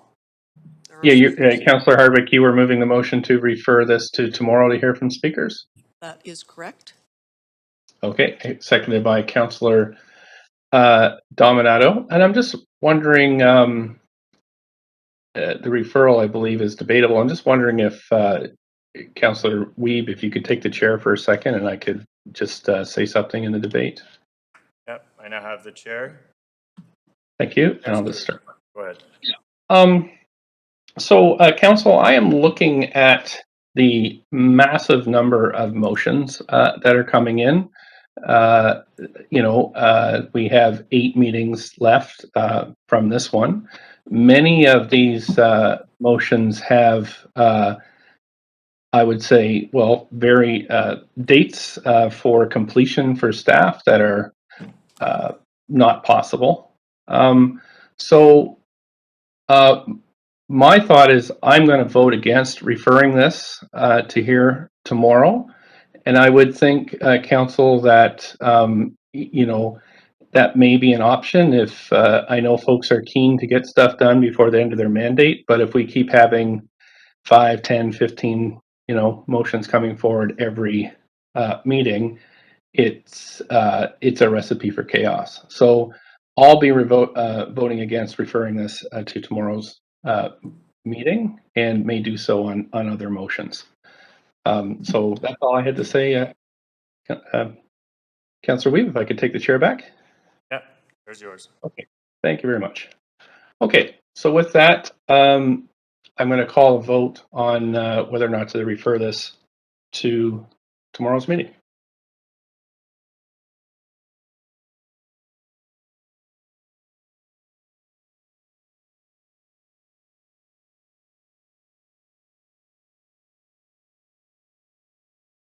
Okay, that passes with Councillor Wiebe, Swanson, and me in opposition. Okay, Council, we're moving on to the next motion, which is, right, second here. Motion 8 is the centering community facilities and infrastructure in the 2023-2026 capital plan. This is Councillor Kirby-Young. You have up to 2 minutes. Yeah, thanks, Mayor. I will not be bringing a lot of motions for it, but I do feel passionately about this one. And as the Mayor said, it's about centering civic facilities in the capital plan. And as everybody knows, each council inherits a capital plan and each council has a chance to approve one. And what does and doesn't get included in the plan, I believe, has a significant impact on our city. I am concerned, and this started during my time on Park Board and now on council, that we are under-investing in our community facilities and civic infrastructure. And in short, as our facilities age, water, sewer pipes, essential fire halls particularly, we've seen how important they are in terms of resiliency during climate events, community centers, and all those things that people love in terms of being able to enjoy take their kids for swimming lessons, go to the ice rinks, walk their dogs, street safety, pedestrian signals, curb cuts, flashing beacons, bike routes, lighting that makes people feel safe, are all examples of some of the importance of the civic infrastructure. I've identified a number of potential projects that council have heard about from the community that it would be very beneficial to get information back on in this, that would result from this motion. And really, I think, get a sense of what the status is in terms of the lifespan of some of those facilities. We do know from a lot of our research that these facilities are critically important to Vancouverites in terms of the value they place on them, livability. But the good news, too, is that our civic and community infrastructure is also climate infrastructure, and they are not mutually exclusive. We've seen the importance in terms of the role that community centers can play as gathering places, cooling and warming centers. And we've also seen the impact on leading by example and retrofitting our public buildings. And as we renew those, we can achieve, I think, some real gains there. But what I'm looking to do is make sure that this is a really important part of the discussion around the capital plan. And I do truly believe that failing to we will see our infrastructure further decline, and it will be more costly in the long run if we don't prioritize additional investment in them. And I think that the highest cost of delay will be borne by residents who are feeling both the sting of increasing unaffordability and the need to access accessible public spaces and places. Thank you. Councillor Carr, you have a question for up to a minute. Yeah, thank you. Section C of the therefore be it resolved notes that you would like a list of all the community facilities, core infrastructure, age, blah, blah, blah, that the staff, although you didn't submit this for feedback to staff, they did provide some comments saying that this would take a lot of time. Could you tell me what the utility of it is, of that list?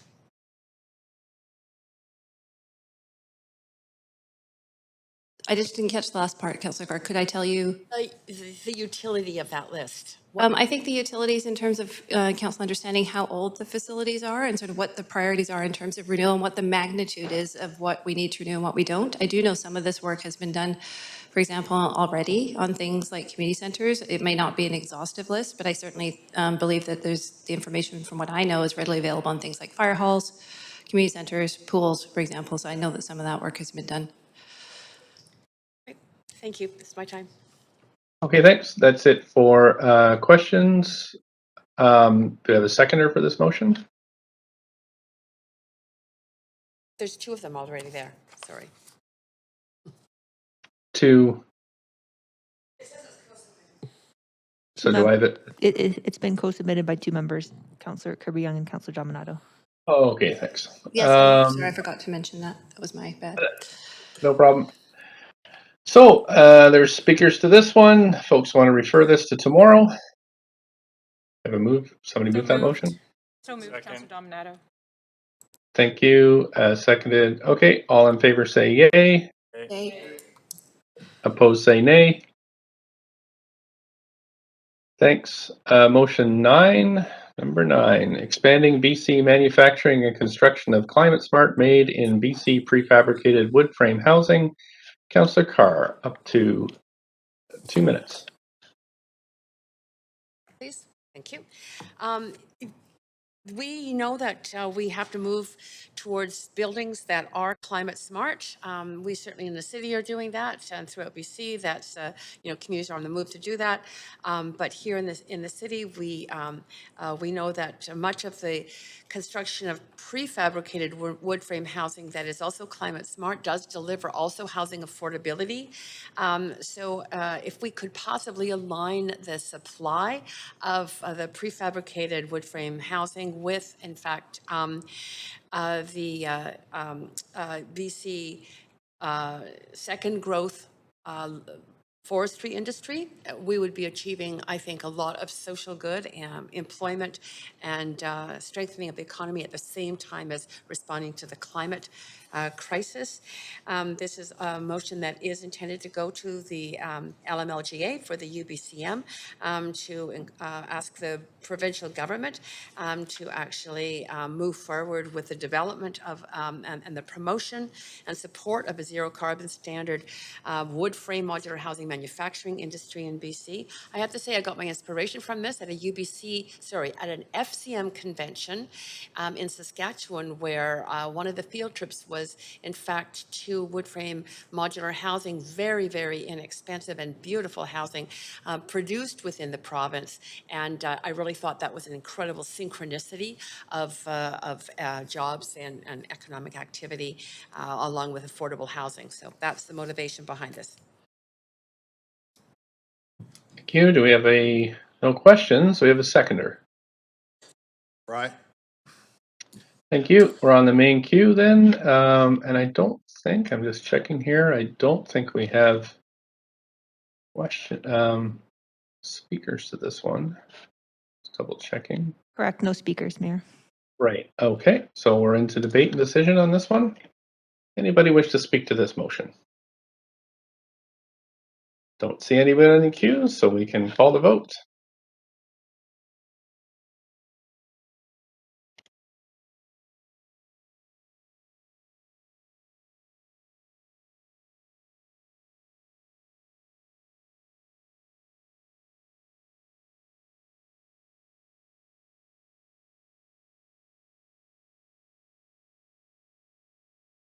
Great. Councillor Weave. That's passed unanimously. Thanks so much. Moving on, the next one, motion number 10, regulatory framework to enable innovative urban activation projects. And Councillor Dominato, up to 2 minutes. Thank you, Mayor. I'm pleased to introduce this motion. This motion really flows from some of our strategic goals that we currently have as a city, but are also envisioned in our Vancouver plan, which is really to have animated and connected neighborhoods, walkable neighborhoods. And as you'll see reflected in the motion, it attempts to address some regulatory barriers and impediments that a number of organizations have encountered in trying to activate underutilized properties, both public and private, and to create sort of innovative urban activation projects. There's a number of examples cited within the motion: Roll Technologies, Bloom Community Projects, Reef Technology in Kitchens, and farmers markets. And in discussions with all of these organizations, what we found is that there's no clear pathway to working with the city to access and to activate these projects on underutilized properties. And so what the motion seeks is simply to have staff work towards guidelines and pathway to simplify and streamline the process for these organizations. So whether that's for a farmer's market, whether it's about urban hubs and ghost kitchens, but it's really to activate our neighborhoods and our communities, and it simply asks us to simplify and streamline the process for these organizations. It's very complex at this time. Thank you. Thanks. Questions from Councillor Carr. Yes, thank you. In staff notes to this, although if you can go through that process, but the staff are seeking clarity on the definition of innovative land use projects. Could you define that for me, Councillor?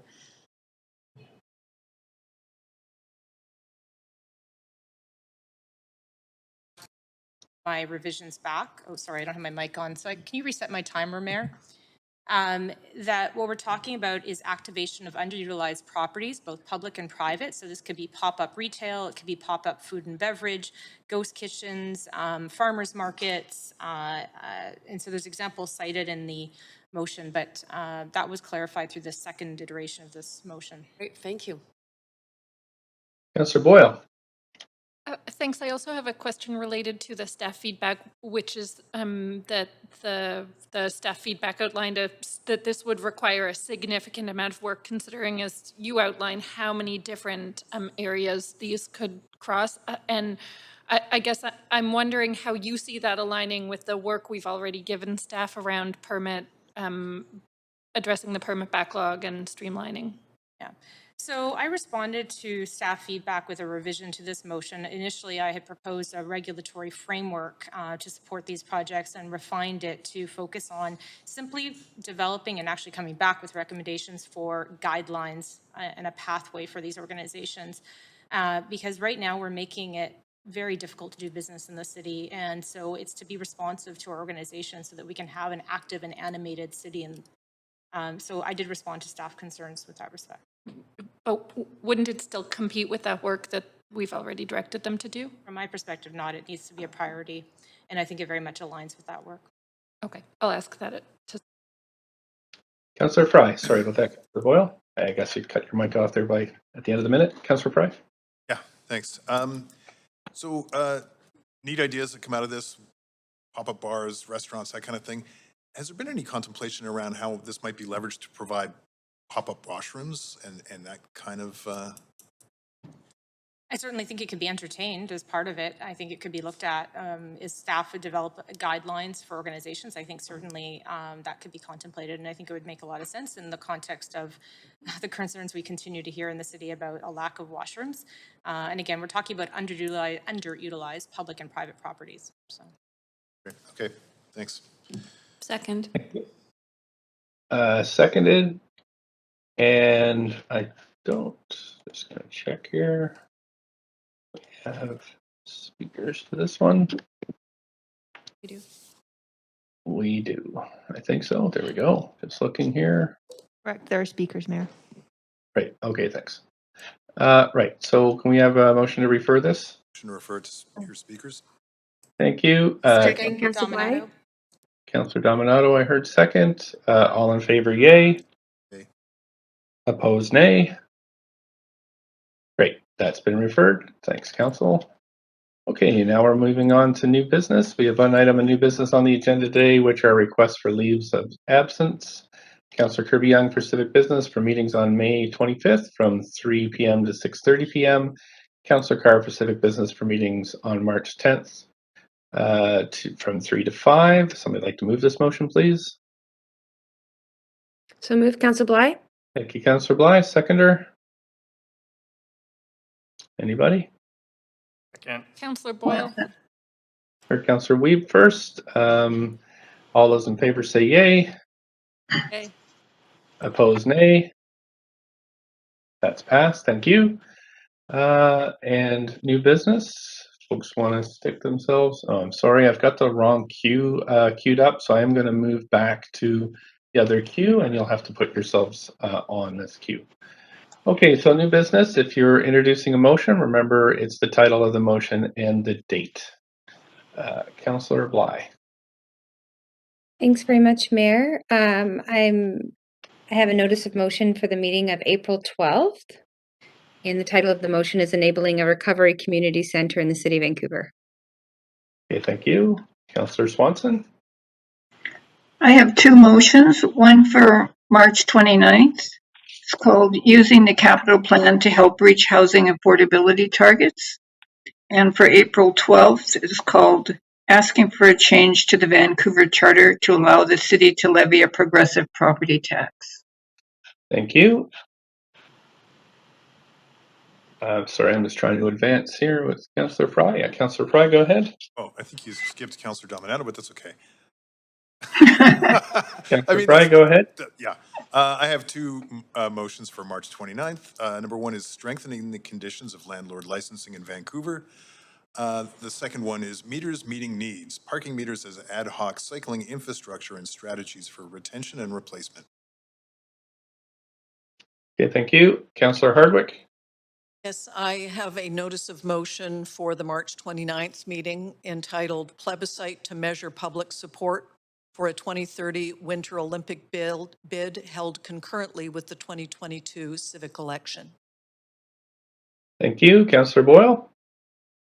Thanks. I have notice for a motion for March 29th, which I gave notice of last meeting as well, entitled Placekeeping, Protecting and Supporting Cultural Food Assets and Other Forms of Intangible Cultural Heritage in Vancouver. Thank you. Councillor Dominato.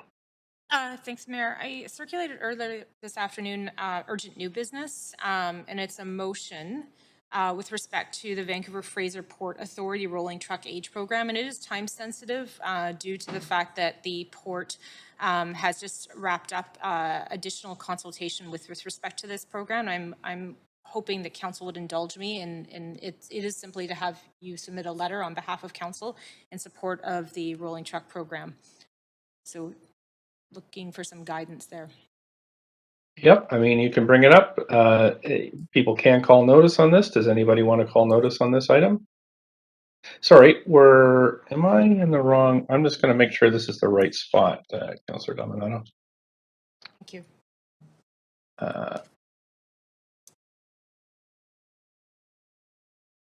Just 1 second.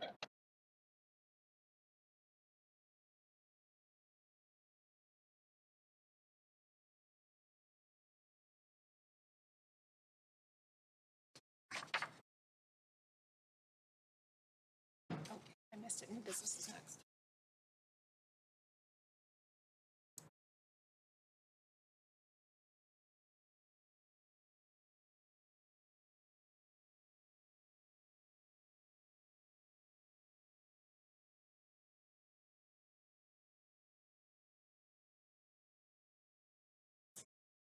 Sorry, Councillor Dominato, we're still on notice of council members' motions. I'm sorry if I missed it. I think I misannounced the section that we're under. So we are coming to new business after this section. So that's when you could bring forward this motion. So I'll let you know when that comes up. But that was my fault. I'm sorry.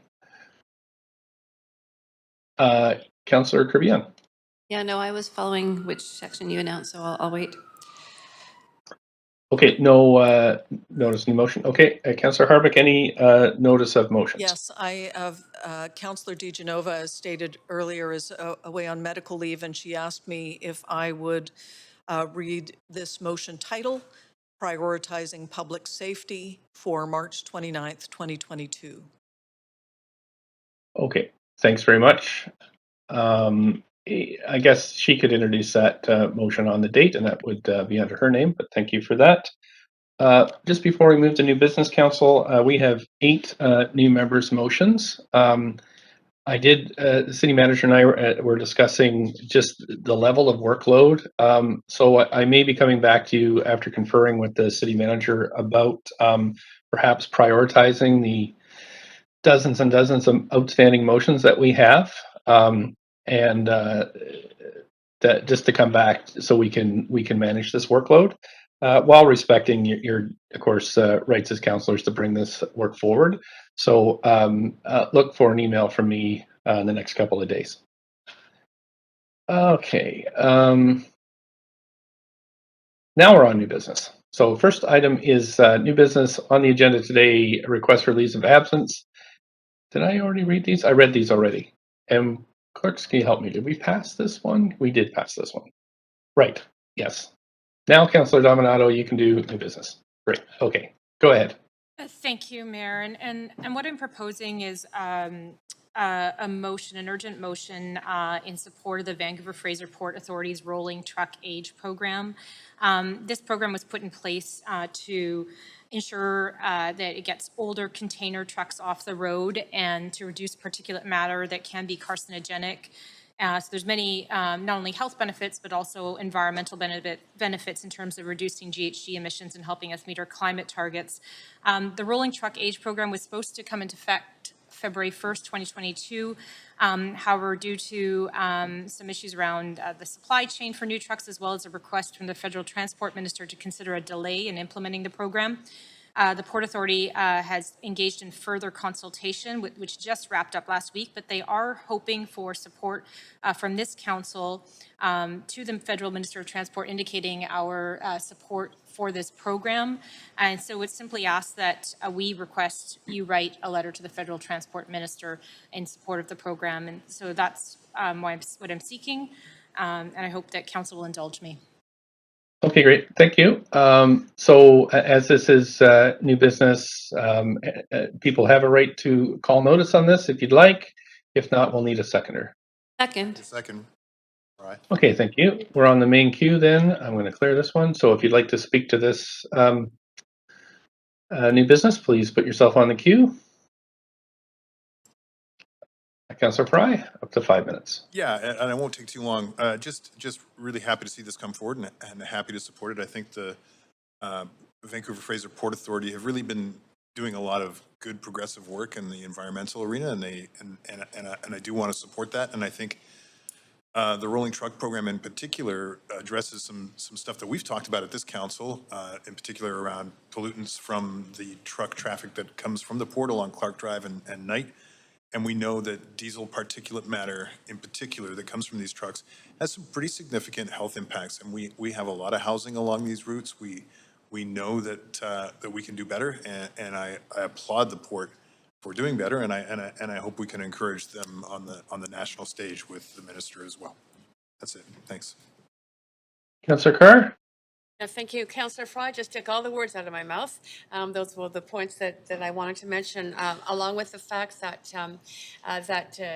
the Port Authority did come to the Climate Action Committee at Metro Vancouver, which I chair, and announced its intention to do this. It was very exciting. I mean, the whole committee was, so representatives of people throughout of municipalities throughout the region were extremely excited.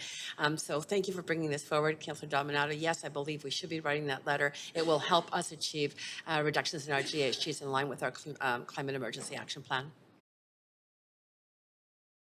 Councillor Kirby-Young?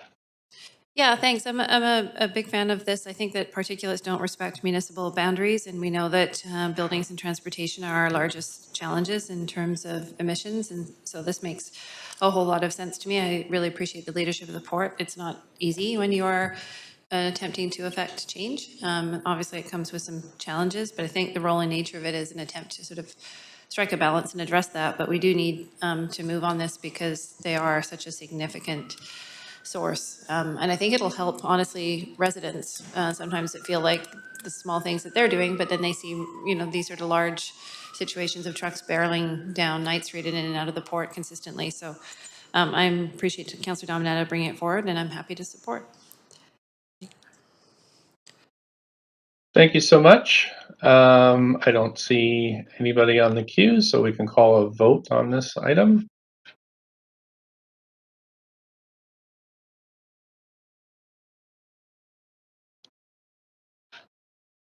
Councillor Bly?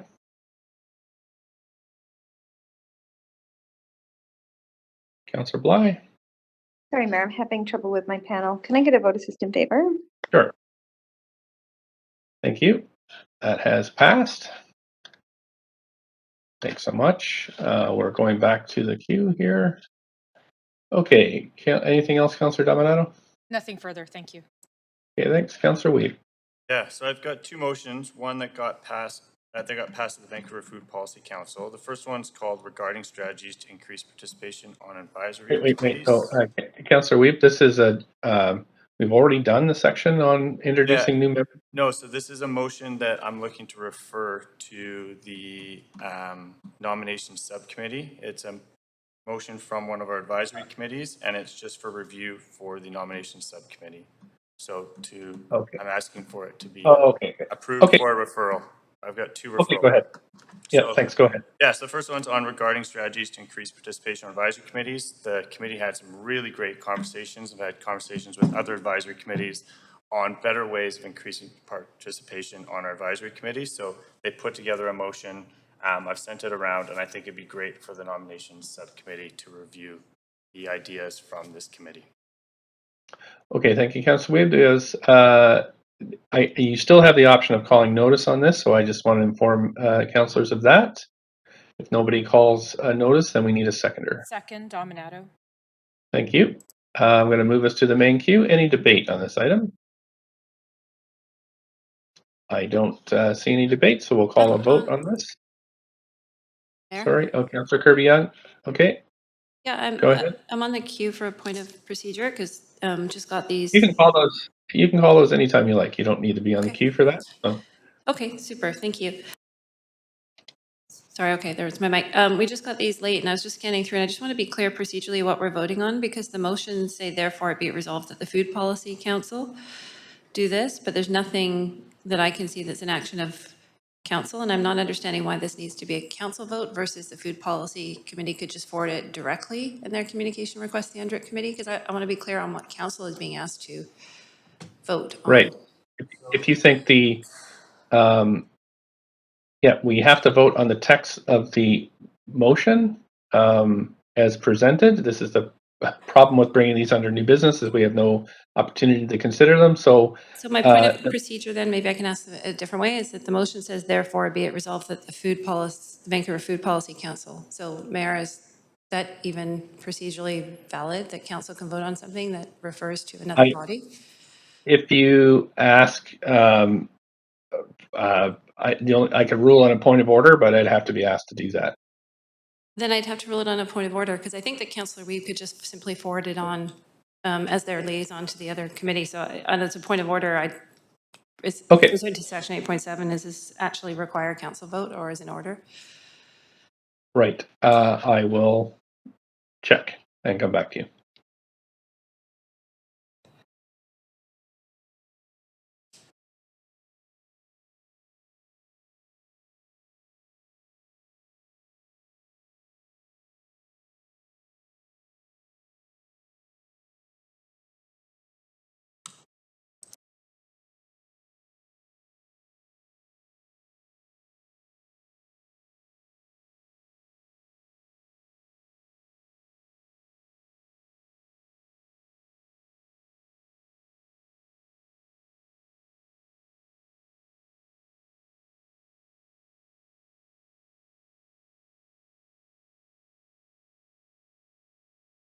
Hey, Councillor Kirby-Young, I'm looking at the the email that Councillor Weeb sent around, and I think we've got probably the wrong thing up on the screen. It's a little informal, but the email says, I would like to refer this motion to the nominations committee for review. So that has been submitted in writing.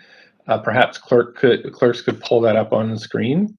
The email that was sent by Councillor Weeb with an attachment that would be the item that would be referred to the nominations committee for review. So although it's a little more informal than we normally do, I do think this is in order in terms of a clear indication that this is to refer it to the nominations committee. And it is, since the nominations committee is an official committee, it is within the purview of council to assign work to whether it's a standing committee or a nomination committee or auditor general's committee. That's in order for council to do that. So this is in order, and I hope that answers your question. Sorry, your mic's off. Go ahead. Just to reflect back, I haven't read it, and I'm not a fan of voting on something I haven't read because it just came in. So just to be clear, we're not voting on anything to the substance of the motion. We're just simply forwarding it. It would be, yes, it would be. And that doesn't carry any weight that council supports, doesn't support, endorses it. It's just that we're forwarding it on. Is that all we're voting on? We are forwarding the attachment that Councillor Weeb has put in his email would be referred to the nominations committee, and just for them to review, that would be it.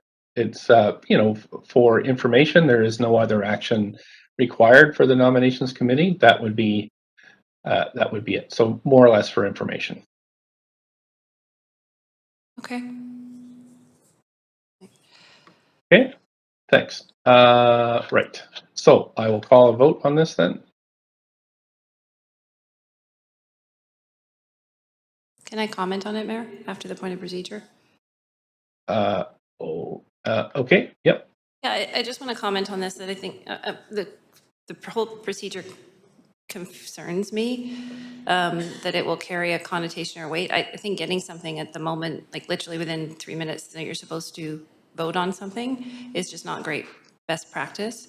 And I'm just unclear, honestly, still, and these are my comments, it's not a point of procedure, with respect to the motions, why council even needs to deal with this and why any council representative that is the liaison to any specific committee can't simply forward something on to a committee on their behalf. And any committee can make a motion and can do that. So to me, I'm uncomfortable with the entire process, and it's very unclear. You do always have the option of calling notice, Councillor Kirby-Young. Yeah, and I don't want to be punitive or delay it unnecessarily. I just think that this doesn't even need to come to council. So I just want to state for the record, it doesn't make sense to me, and I'm comfortable with the procedure. Okay, sure. Thank you then. Councillor Hardwick, up to 5 on this referral. I'm exactly where Councillor Kirby-Young was. If I'm involved with one committee and I want to forward the advice of one committee to another committee, I don't understand why it needs to come to council in the form of a motion. Because it then does put us in a position where we would have potentially to call notice. So I would like to pose a question through you, Mayor, to the mover to ask, because, I mean, there have been countless other examples of where one committee has referred something to another committee, why this stands apart and would require a motion of council as an urgent motion, as we just heard, in contrast with Councillor Dominato's motion that was unanimously approved. Councillor Weeb? Yeah, under new business, we have advisory committees that would like to get their information put in front of council. They don't have a lot of mechanisms to do that. One of the mechanisms is to utilize their liaison to bring it forward to one of these official committees. The nomination subcommittee is a committee of council. There's no formal process to put anything in front of that group. This is the process we have, is under new business. The counselor, the liaison counselor, myself, can bring forward that information. I'm not asking us to support what's in it, but there's some good information in there that I think should be reviewed by the nomination subcommittee. None of which questioning or disputing. It's the process, as Councillor Kirby-Young pointed out, in our entire term. I cannot think of another example where a report was brought forward with from one committee to another that required council intervention.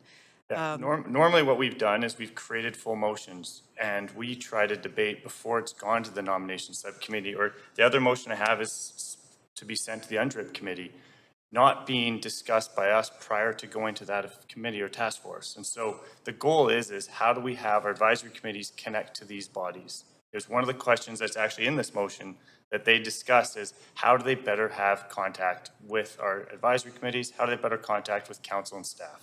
Well, then, thank you. Point of information then, and more of a point of procedure back to the city clerk, through to the mayor. Again, we are into our final year of on this council, and I cannot remember other examples where this has happened procedurally.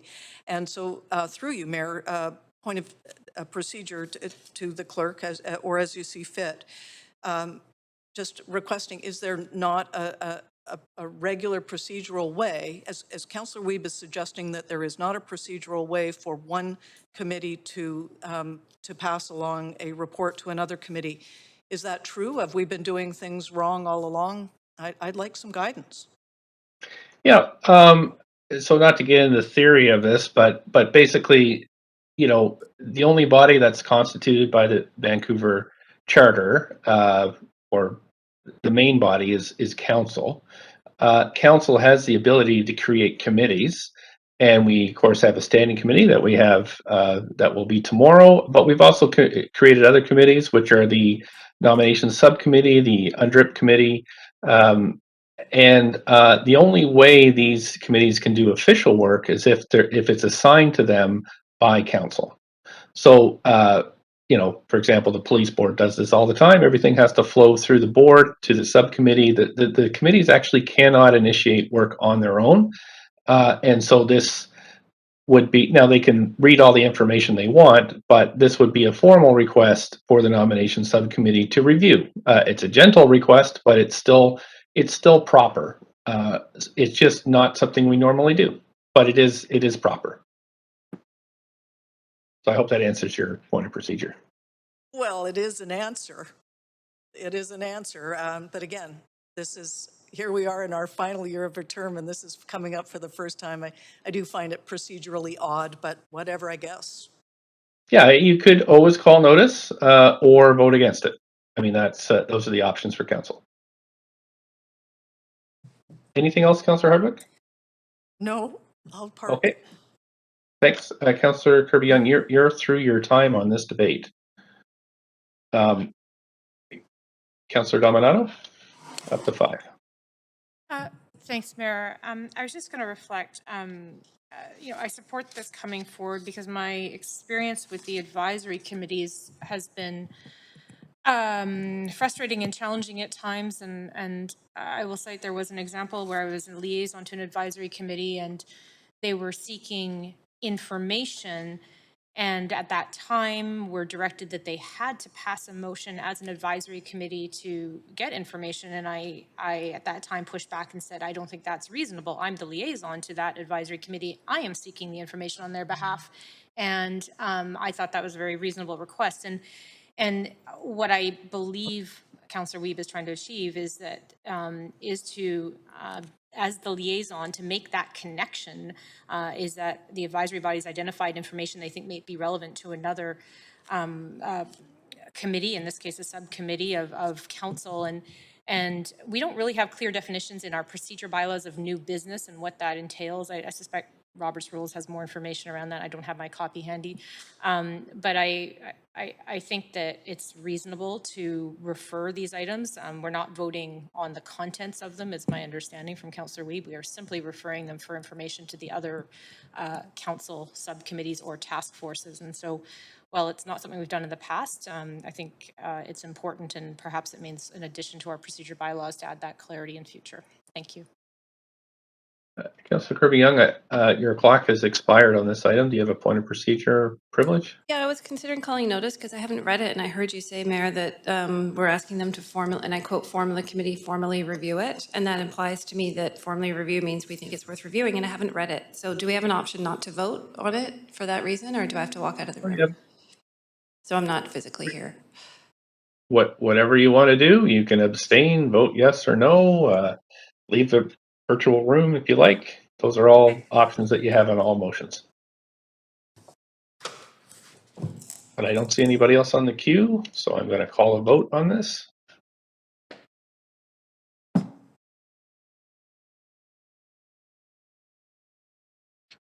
Mayor, this is Councillor Bly. Can I get a vote assist in favor, please? Thank you. Clerks, please mark Councillor Bly in favor.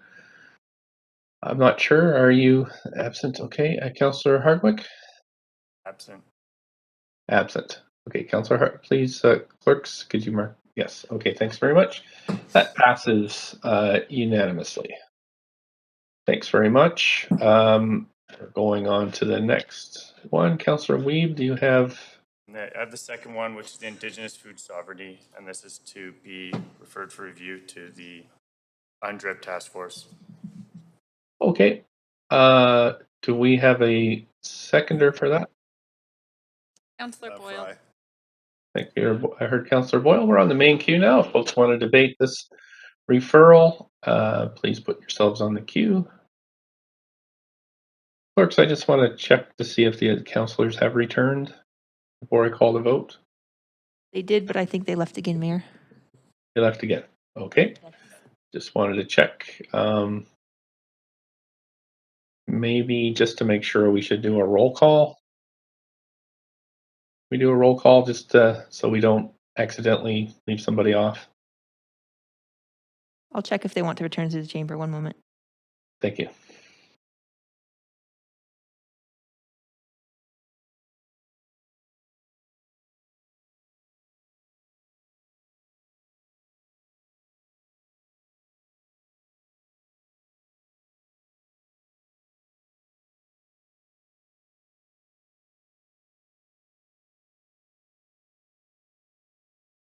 Mayor, Councillor Kirby-Young will stay out. Councillor Hardwick has returned. Okay, thanks. We'll call a vote on this then.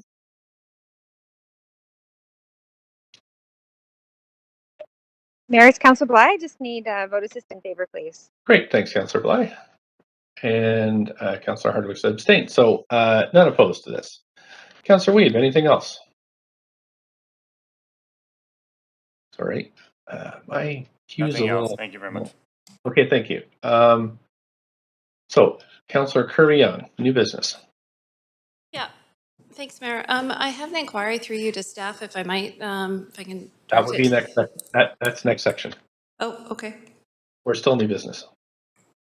Okay, Councillor Fry, new business. Oh, sorry, Mayor. That's also inquiry. Okay, great. So let me just double check here. We're good. We are on to inquiries and other matters. So I'm just going to switch the queue back. There we go. Okay, Councillor Fry, go ahead. Inquiries or other matters. I cut you off there. Okay, go ahead. Yeah, thank you. So question for staff. And I don't imagine Teresa O'Donnell's still on the line, but back in May of 2020, we approved Mayor Stewart's motion improving the effectiveness and efficiency of development application processes, which essentially resolved that all rezoning inquiries are voluntary, not mandatory, for any rezoning application. And we know that the rezoning inquiries typically add a few months or years to the development process. But I've been hearing increasing frustration from the industry that they are still under pressure to resubmit rezoning inquiries in spite of council direction. So I have some questions and I don't expect them to be answered now, but I do want to put them on the formal record. Are staff still directing formal rezoning inquiry at the policy inquiry stage? How often are rezoning inquiries actually foregone? And how often are we telling applicants that a rezoning inquiry is not necessary? And I mean, if the city manager or Teresa O'Donnell is on and wants to respond, but otherwise, I'm happy to get that in writing later. City manager first, and then Yeah, there you go, thanks. Steve. Thanks, Mayor. Thanks, Councillor Fry. I don't have the details, but I certainly understand the question and happy to follow up with those details for you and council. Thank you. Okay, thanks. Councillor Kirby-Young, inquiries and other matters. Thank you. I do have an inquiry through you to the city manager, if I might, and it's with respect to events and specifically upcoming and the pent-up demand for everybody to start staging them post-COVID. And specifically the Chinatown Fest, I'll use that example. I understand is looking to restage their sort of a long-awaited event, which in the first weekend, July 6th and 7th, the two-day event. And we're advised by staff they're looking at a 9-month timeline due to complexity of the event, which put them into November, December. And so I'm just wondering if we can get some perspective in the light of the Council's COVID Recovery Task Force and other initiatives. And previously, we had a motion I brought forward in spring 2019 around opening up readiness for smaller events. Looks like we'll be able to do bigger ones now.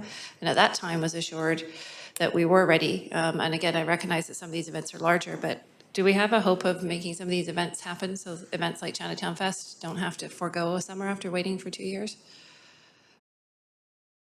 Yeah, thanks, Councillor.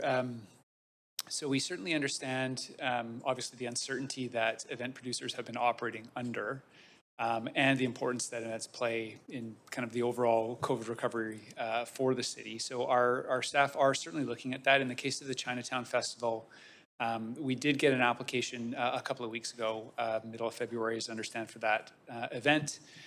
It is quite a complicated event. It does involve road closures, multi-day transit relocation, and so on. However, our staff are in touch with the organizers again, I believe, today, and they are looking at what we may be able to do there to enable that event. And we're certainly happy to give council an update once we've got a little bit more information from the organizer and work through what some of those options might be. Again, the staff, their objective obviously is to make sure that those events are successful and safe. In many cases, we are working with partners. It's not simply just the city that has to be involved in producing those events, but we're looking at every opportunity we can to make it work. So happy to follow up with you on Chinatown, that particular festival, once our staff have had a chance to loop back with that team. Okay, I really appreciate that perspective. And if I can ask one follow-up, can I ask that question more broadly with respect to what I understand there's quite a demand for events coming back this summer and where we sit with being able to enable those, whether it's Catalano Day coming back or a number of others that have after a long hiatus are really looking forward to returning? Yeah, that's one of the pressures on that team right now. In some cases, those events are shifting dates and shifting event programs. So it's quite a bit more complicated this year in some cases than others. And of course, we've got Formula E, which is a major kind of marquee event for the city, which is new. So yeah, our team is looking to do whatever we can to make those events happen for sure. Okay, thank you. Thank you. Got Councillor Carr. Thanks, Mayor. The first thing I just wanted to inform Council of is that on Friday, Metro Vancouver approved a Sustainability Innovation Fund for a large building retrofit accelerator. And the reason why I thought it would be of interest to all of you and to the public as well, this is obviously being publicly broadcast, is that this is going to be a hub that will enable, it'll focus on large commercial buildings where we are changing those requirements and tightening up in terms of climate action in our own building bylaw. This accelerator hub will provide tools, information, resources, connections, training to owners of such buildings. And I just thought it was worthy of noting that there's going to be some good support there over a 3-year period. My second is point is an inquiry, I think, to the city manager. And, obviously, like I think everyone else, I've been just watching the unfolding situation in the Ukraine with really heavy heart and a lot of dread. Remembered that as a city, we have a sister city in the Ukraine, Odessa. I'm wondering if, well, first of all, what can our city do in terms of supporting people within the Ukraine? What services can we provide to families in terms of communication or whatever? There's been some big rallies already here. Can we be supportive of people who come in as refugees from the situation? Is there something specific we can do for our sister city that is under attack? Thanks, Councillor. Yeah, certainly appreciate the impetus for your question. At this point, the mayor has corresponded with his counterpart in Odessa, I believe on February the 15th, showing support for our sister city in that manner. Of course, the city has also kind of provided our own recognition of the Ukraine in terms of lighting of flags. I understand from our team that the Ukrainian flags will be installed in our flag island here at City Hall today, which is great. In terms of additional measures that the city may be able to take beyond that, at this stage, we don't have any specific recommendations in that regard. We'll be continuing to follow closely kind of the work that Global Affairs is doing, obviously as Canada's lead. Notice today that Global Affairs has committed to $100 million in humanitarian aid for Ukraine. The question of refugees certainly is a live one, and the city has had some involvement in that in the past with the Syrian refugee crisis. So we will continue to monitor that closely. We don't have any indication at this stage what may be contemplated in terms of refugees coming to Canada. So I think at this stage, my recommendation would be that we will certainly monitor that and remain open to it, and we'll continue to keep council apprised if we see any opportunities. I'd appreciate that. Yeah, thank you. Yeah, thanks, Councillor Carr. We have been in contact with Global Affairs Canada, asking exactly the question that you're asking about settlement of what is an overwhelming number of refugees at this point, whether it's short-term or permanent. So I know the city manager and I talked about this yesterday. So if there's any action that council could take, I will definitely bring that forward for your consideration. Thank you. Great.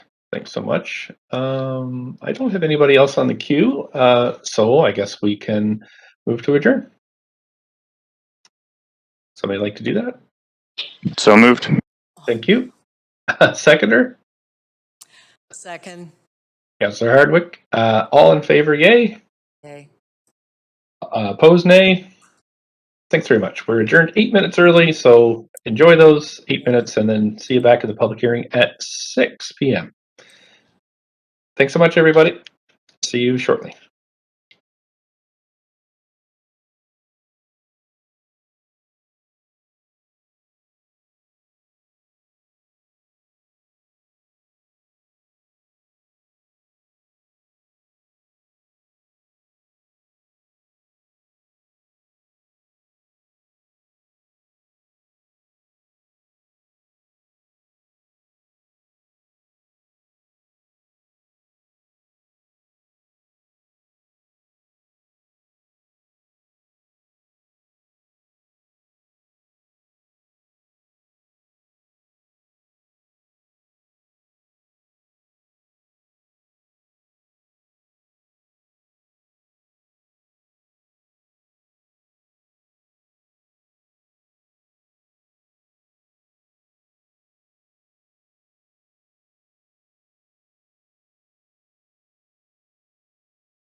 Hello.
Welcome to TELUS Conferencing.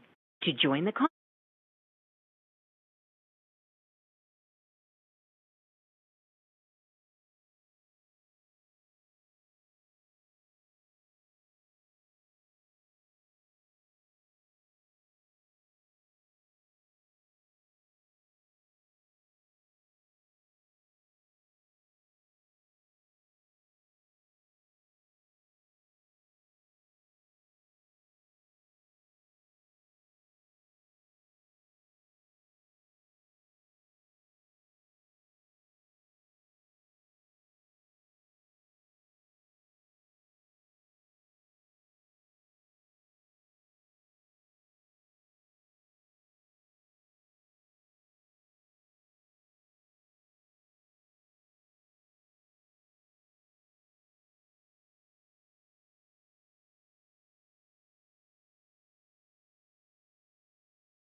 Am I speaking to Terry? No, it's David here. We had the round 2 for public hearing. Thanks, Carlos. We can hear you perfectly. And then you can just put us on mute for now. Thanks. We'll start at 6. Thank you.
Your access code followed by the number sign.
Hello?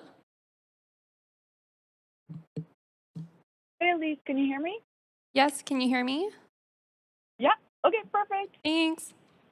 Okay, good luck.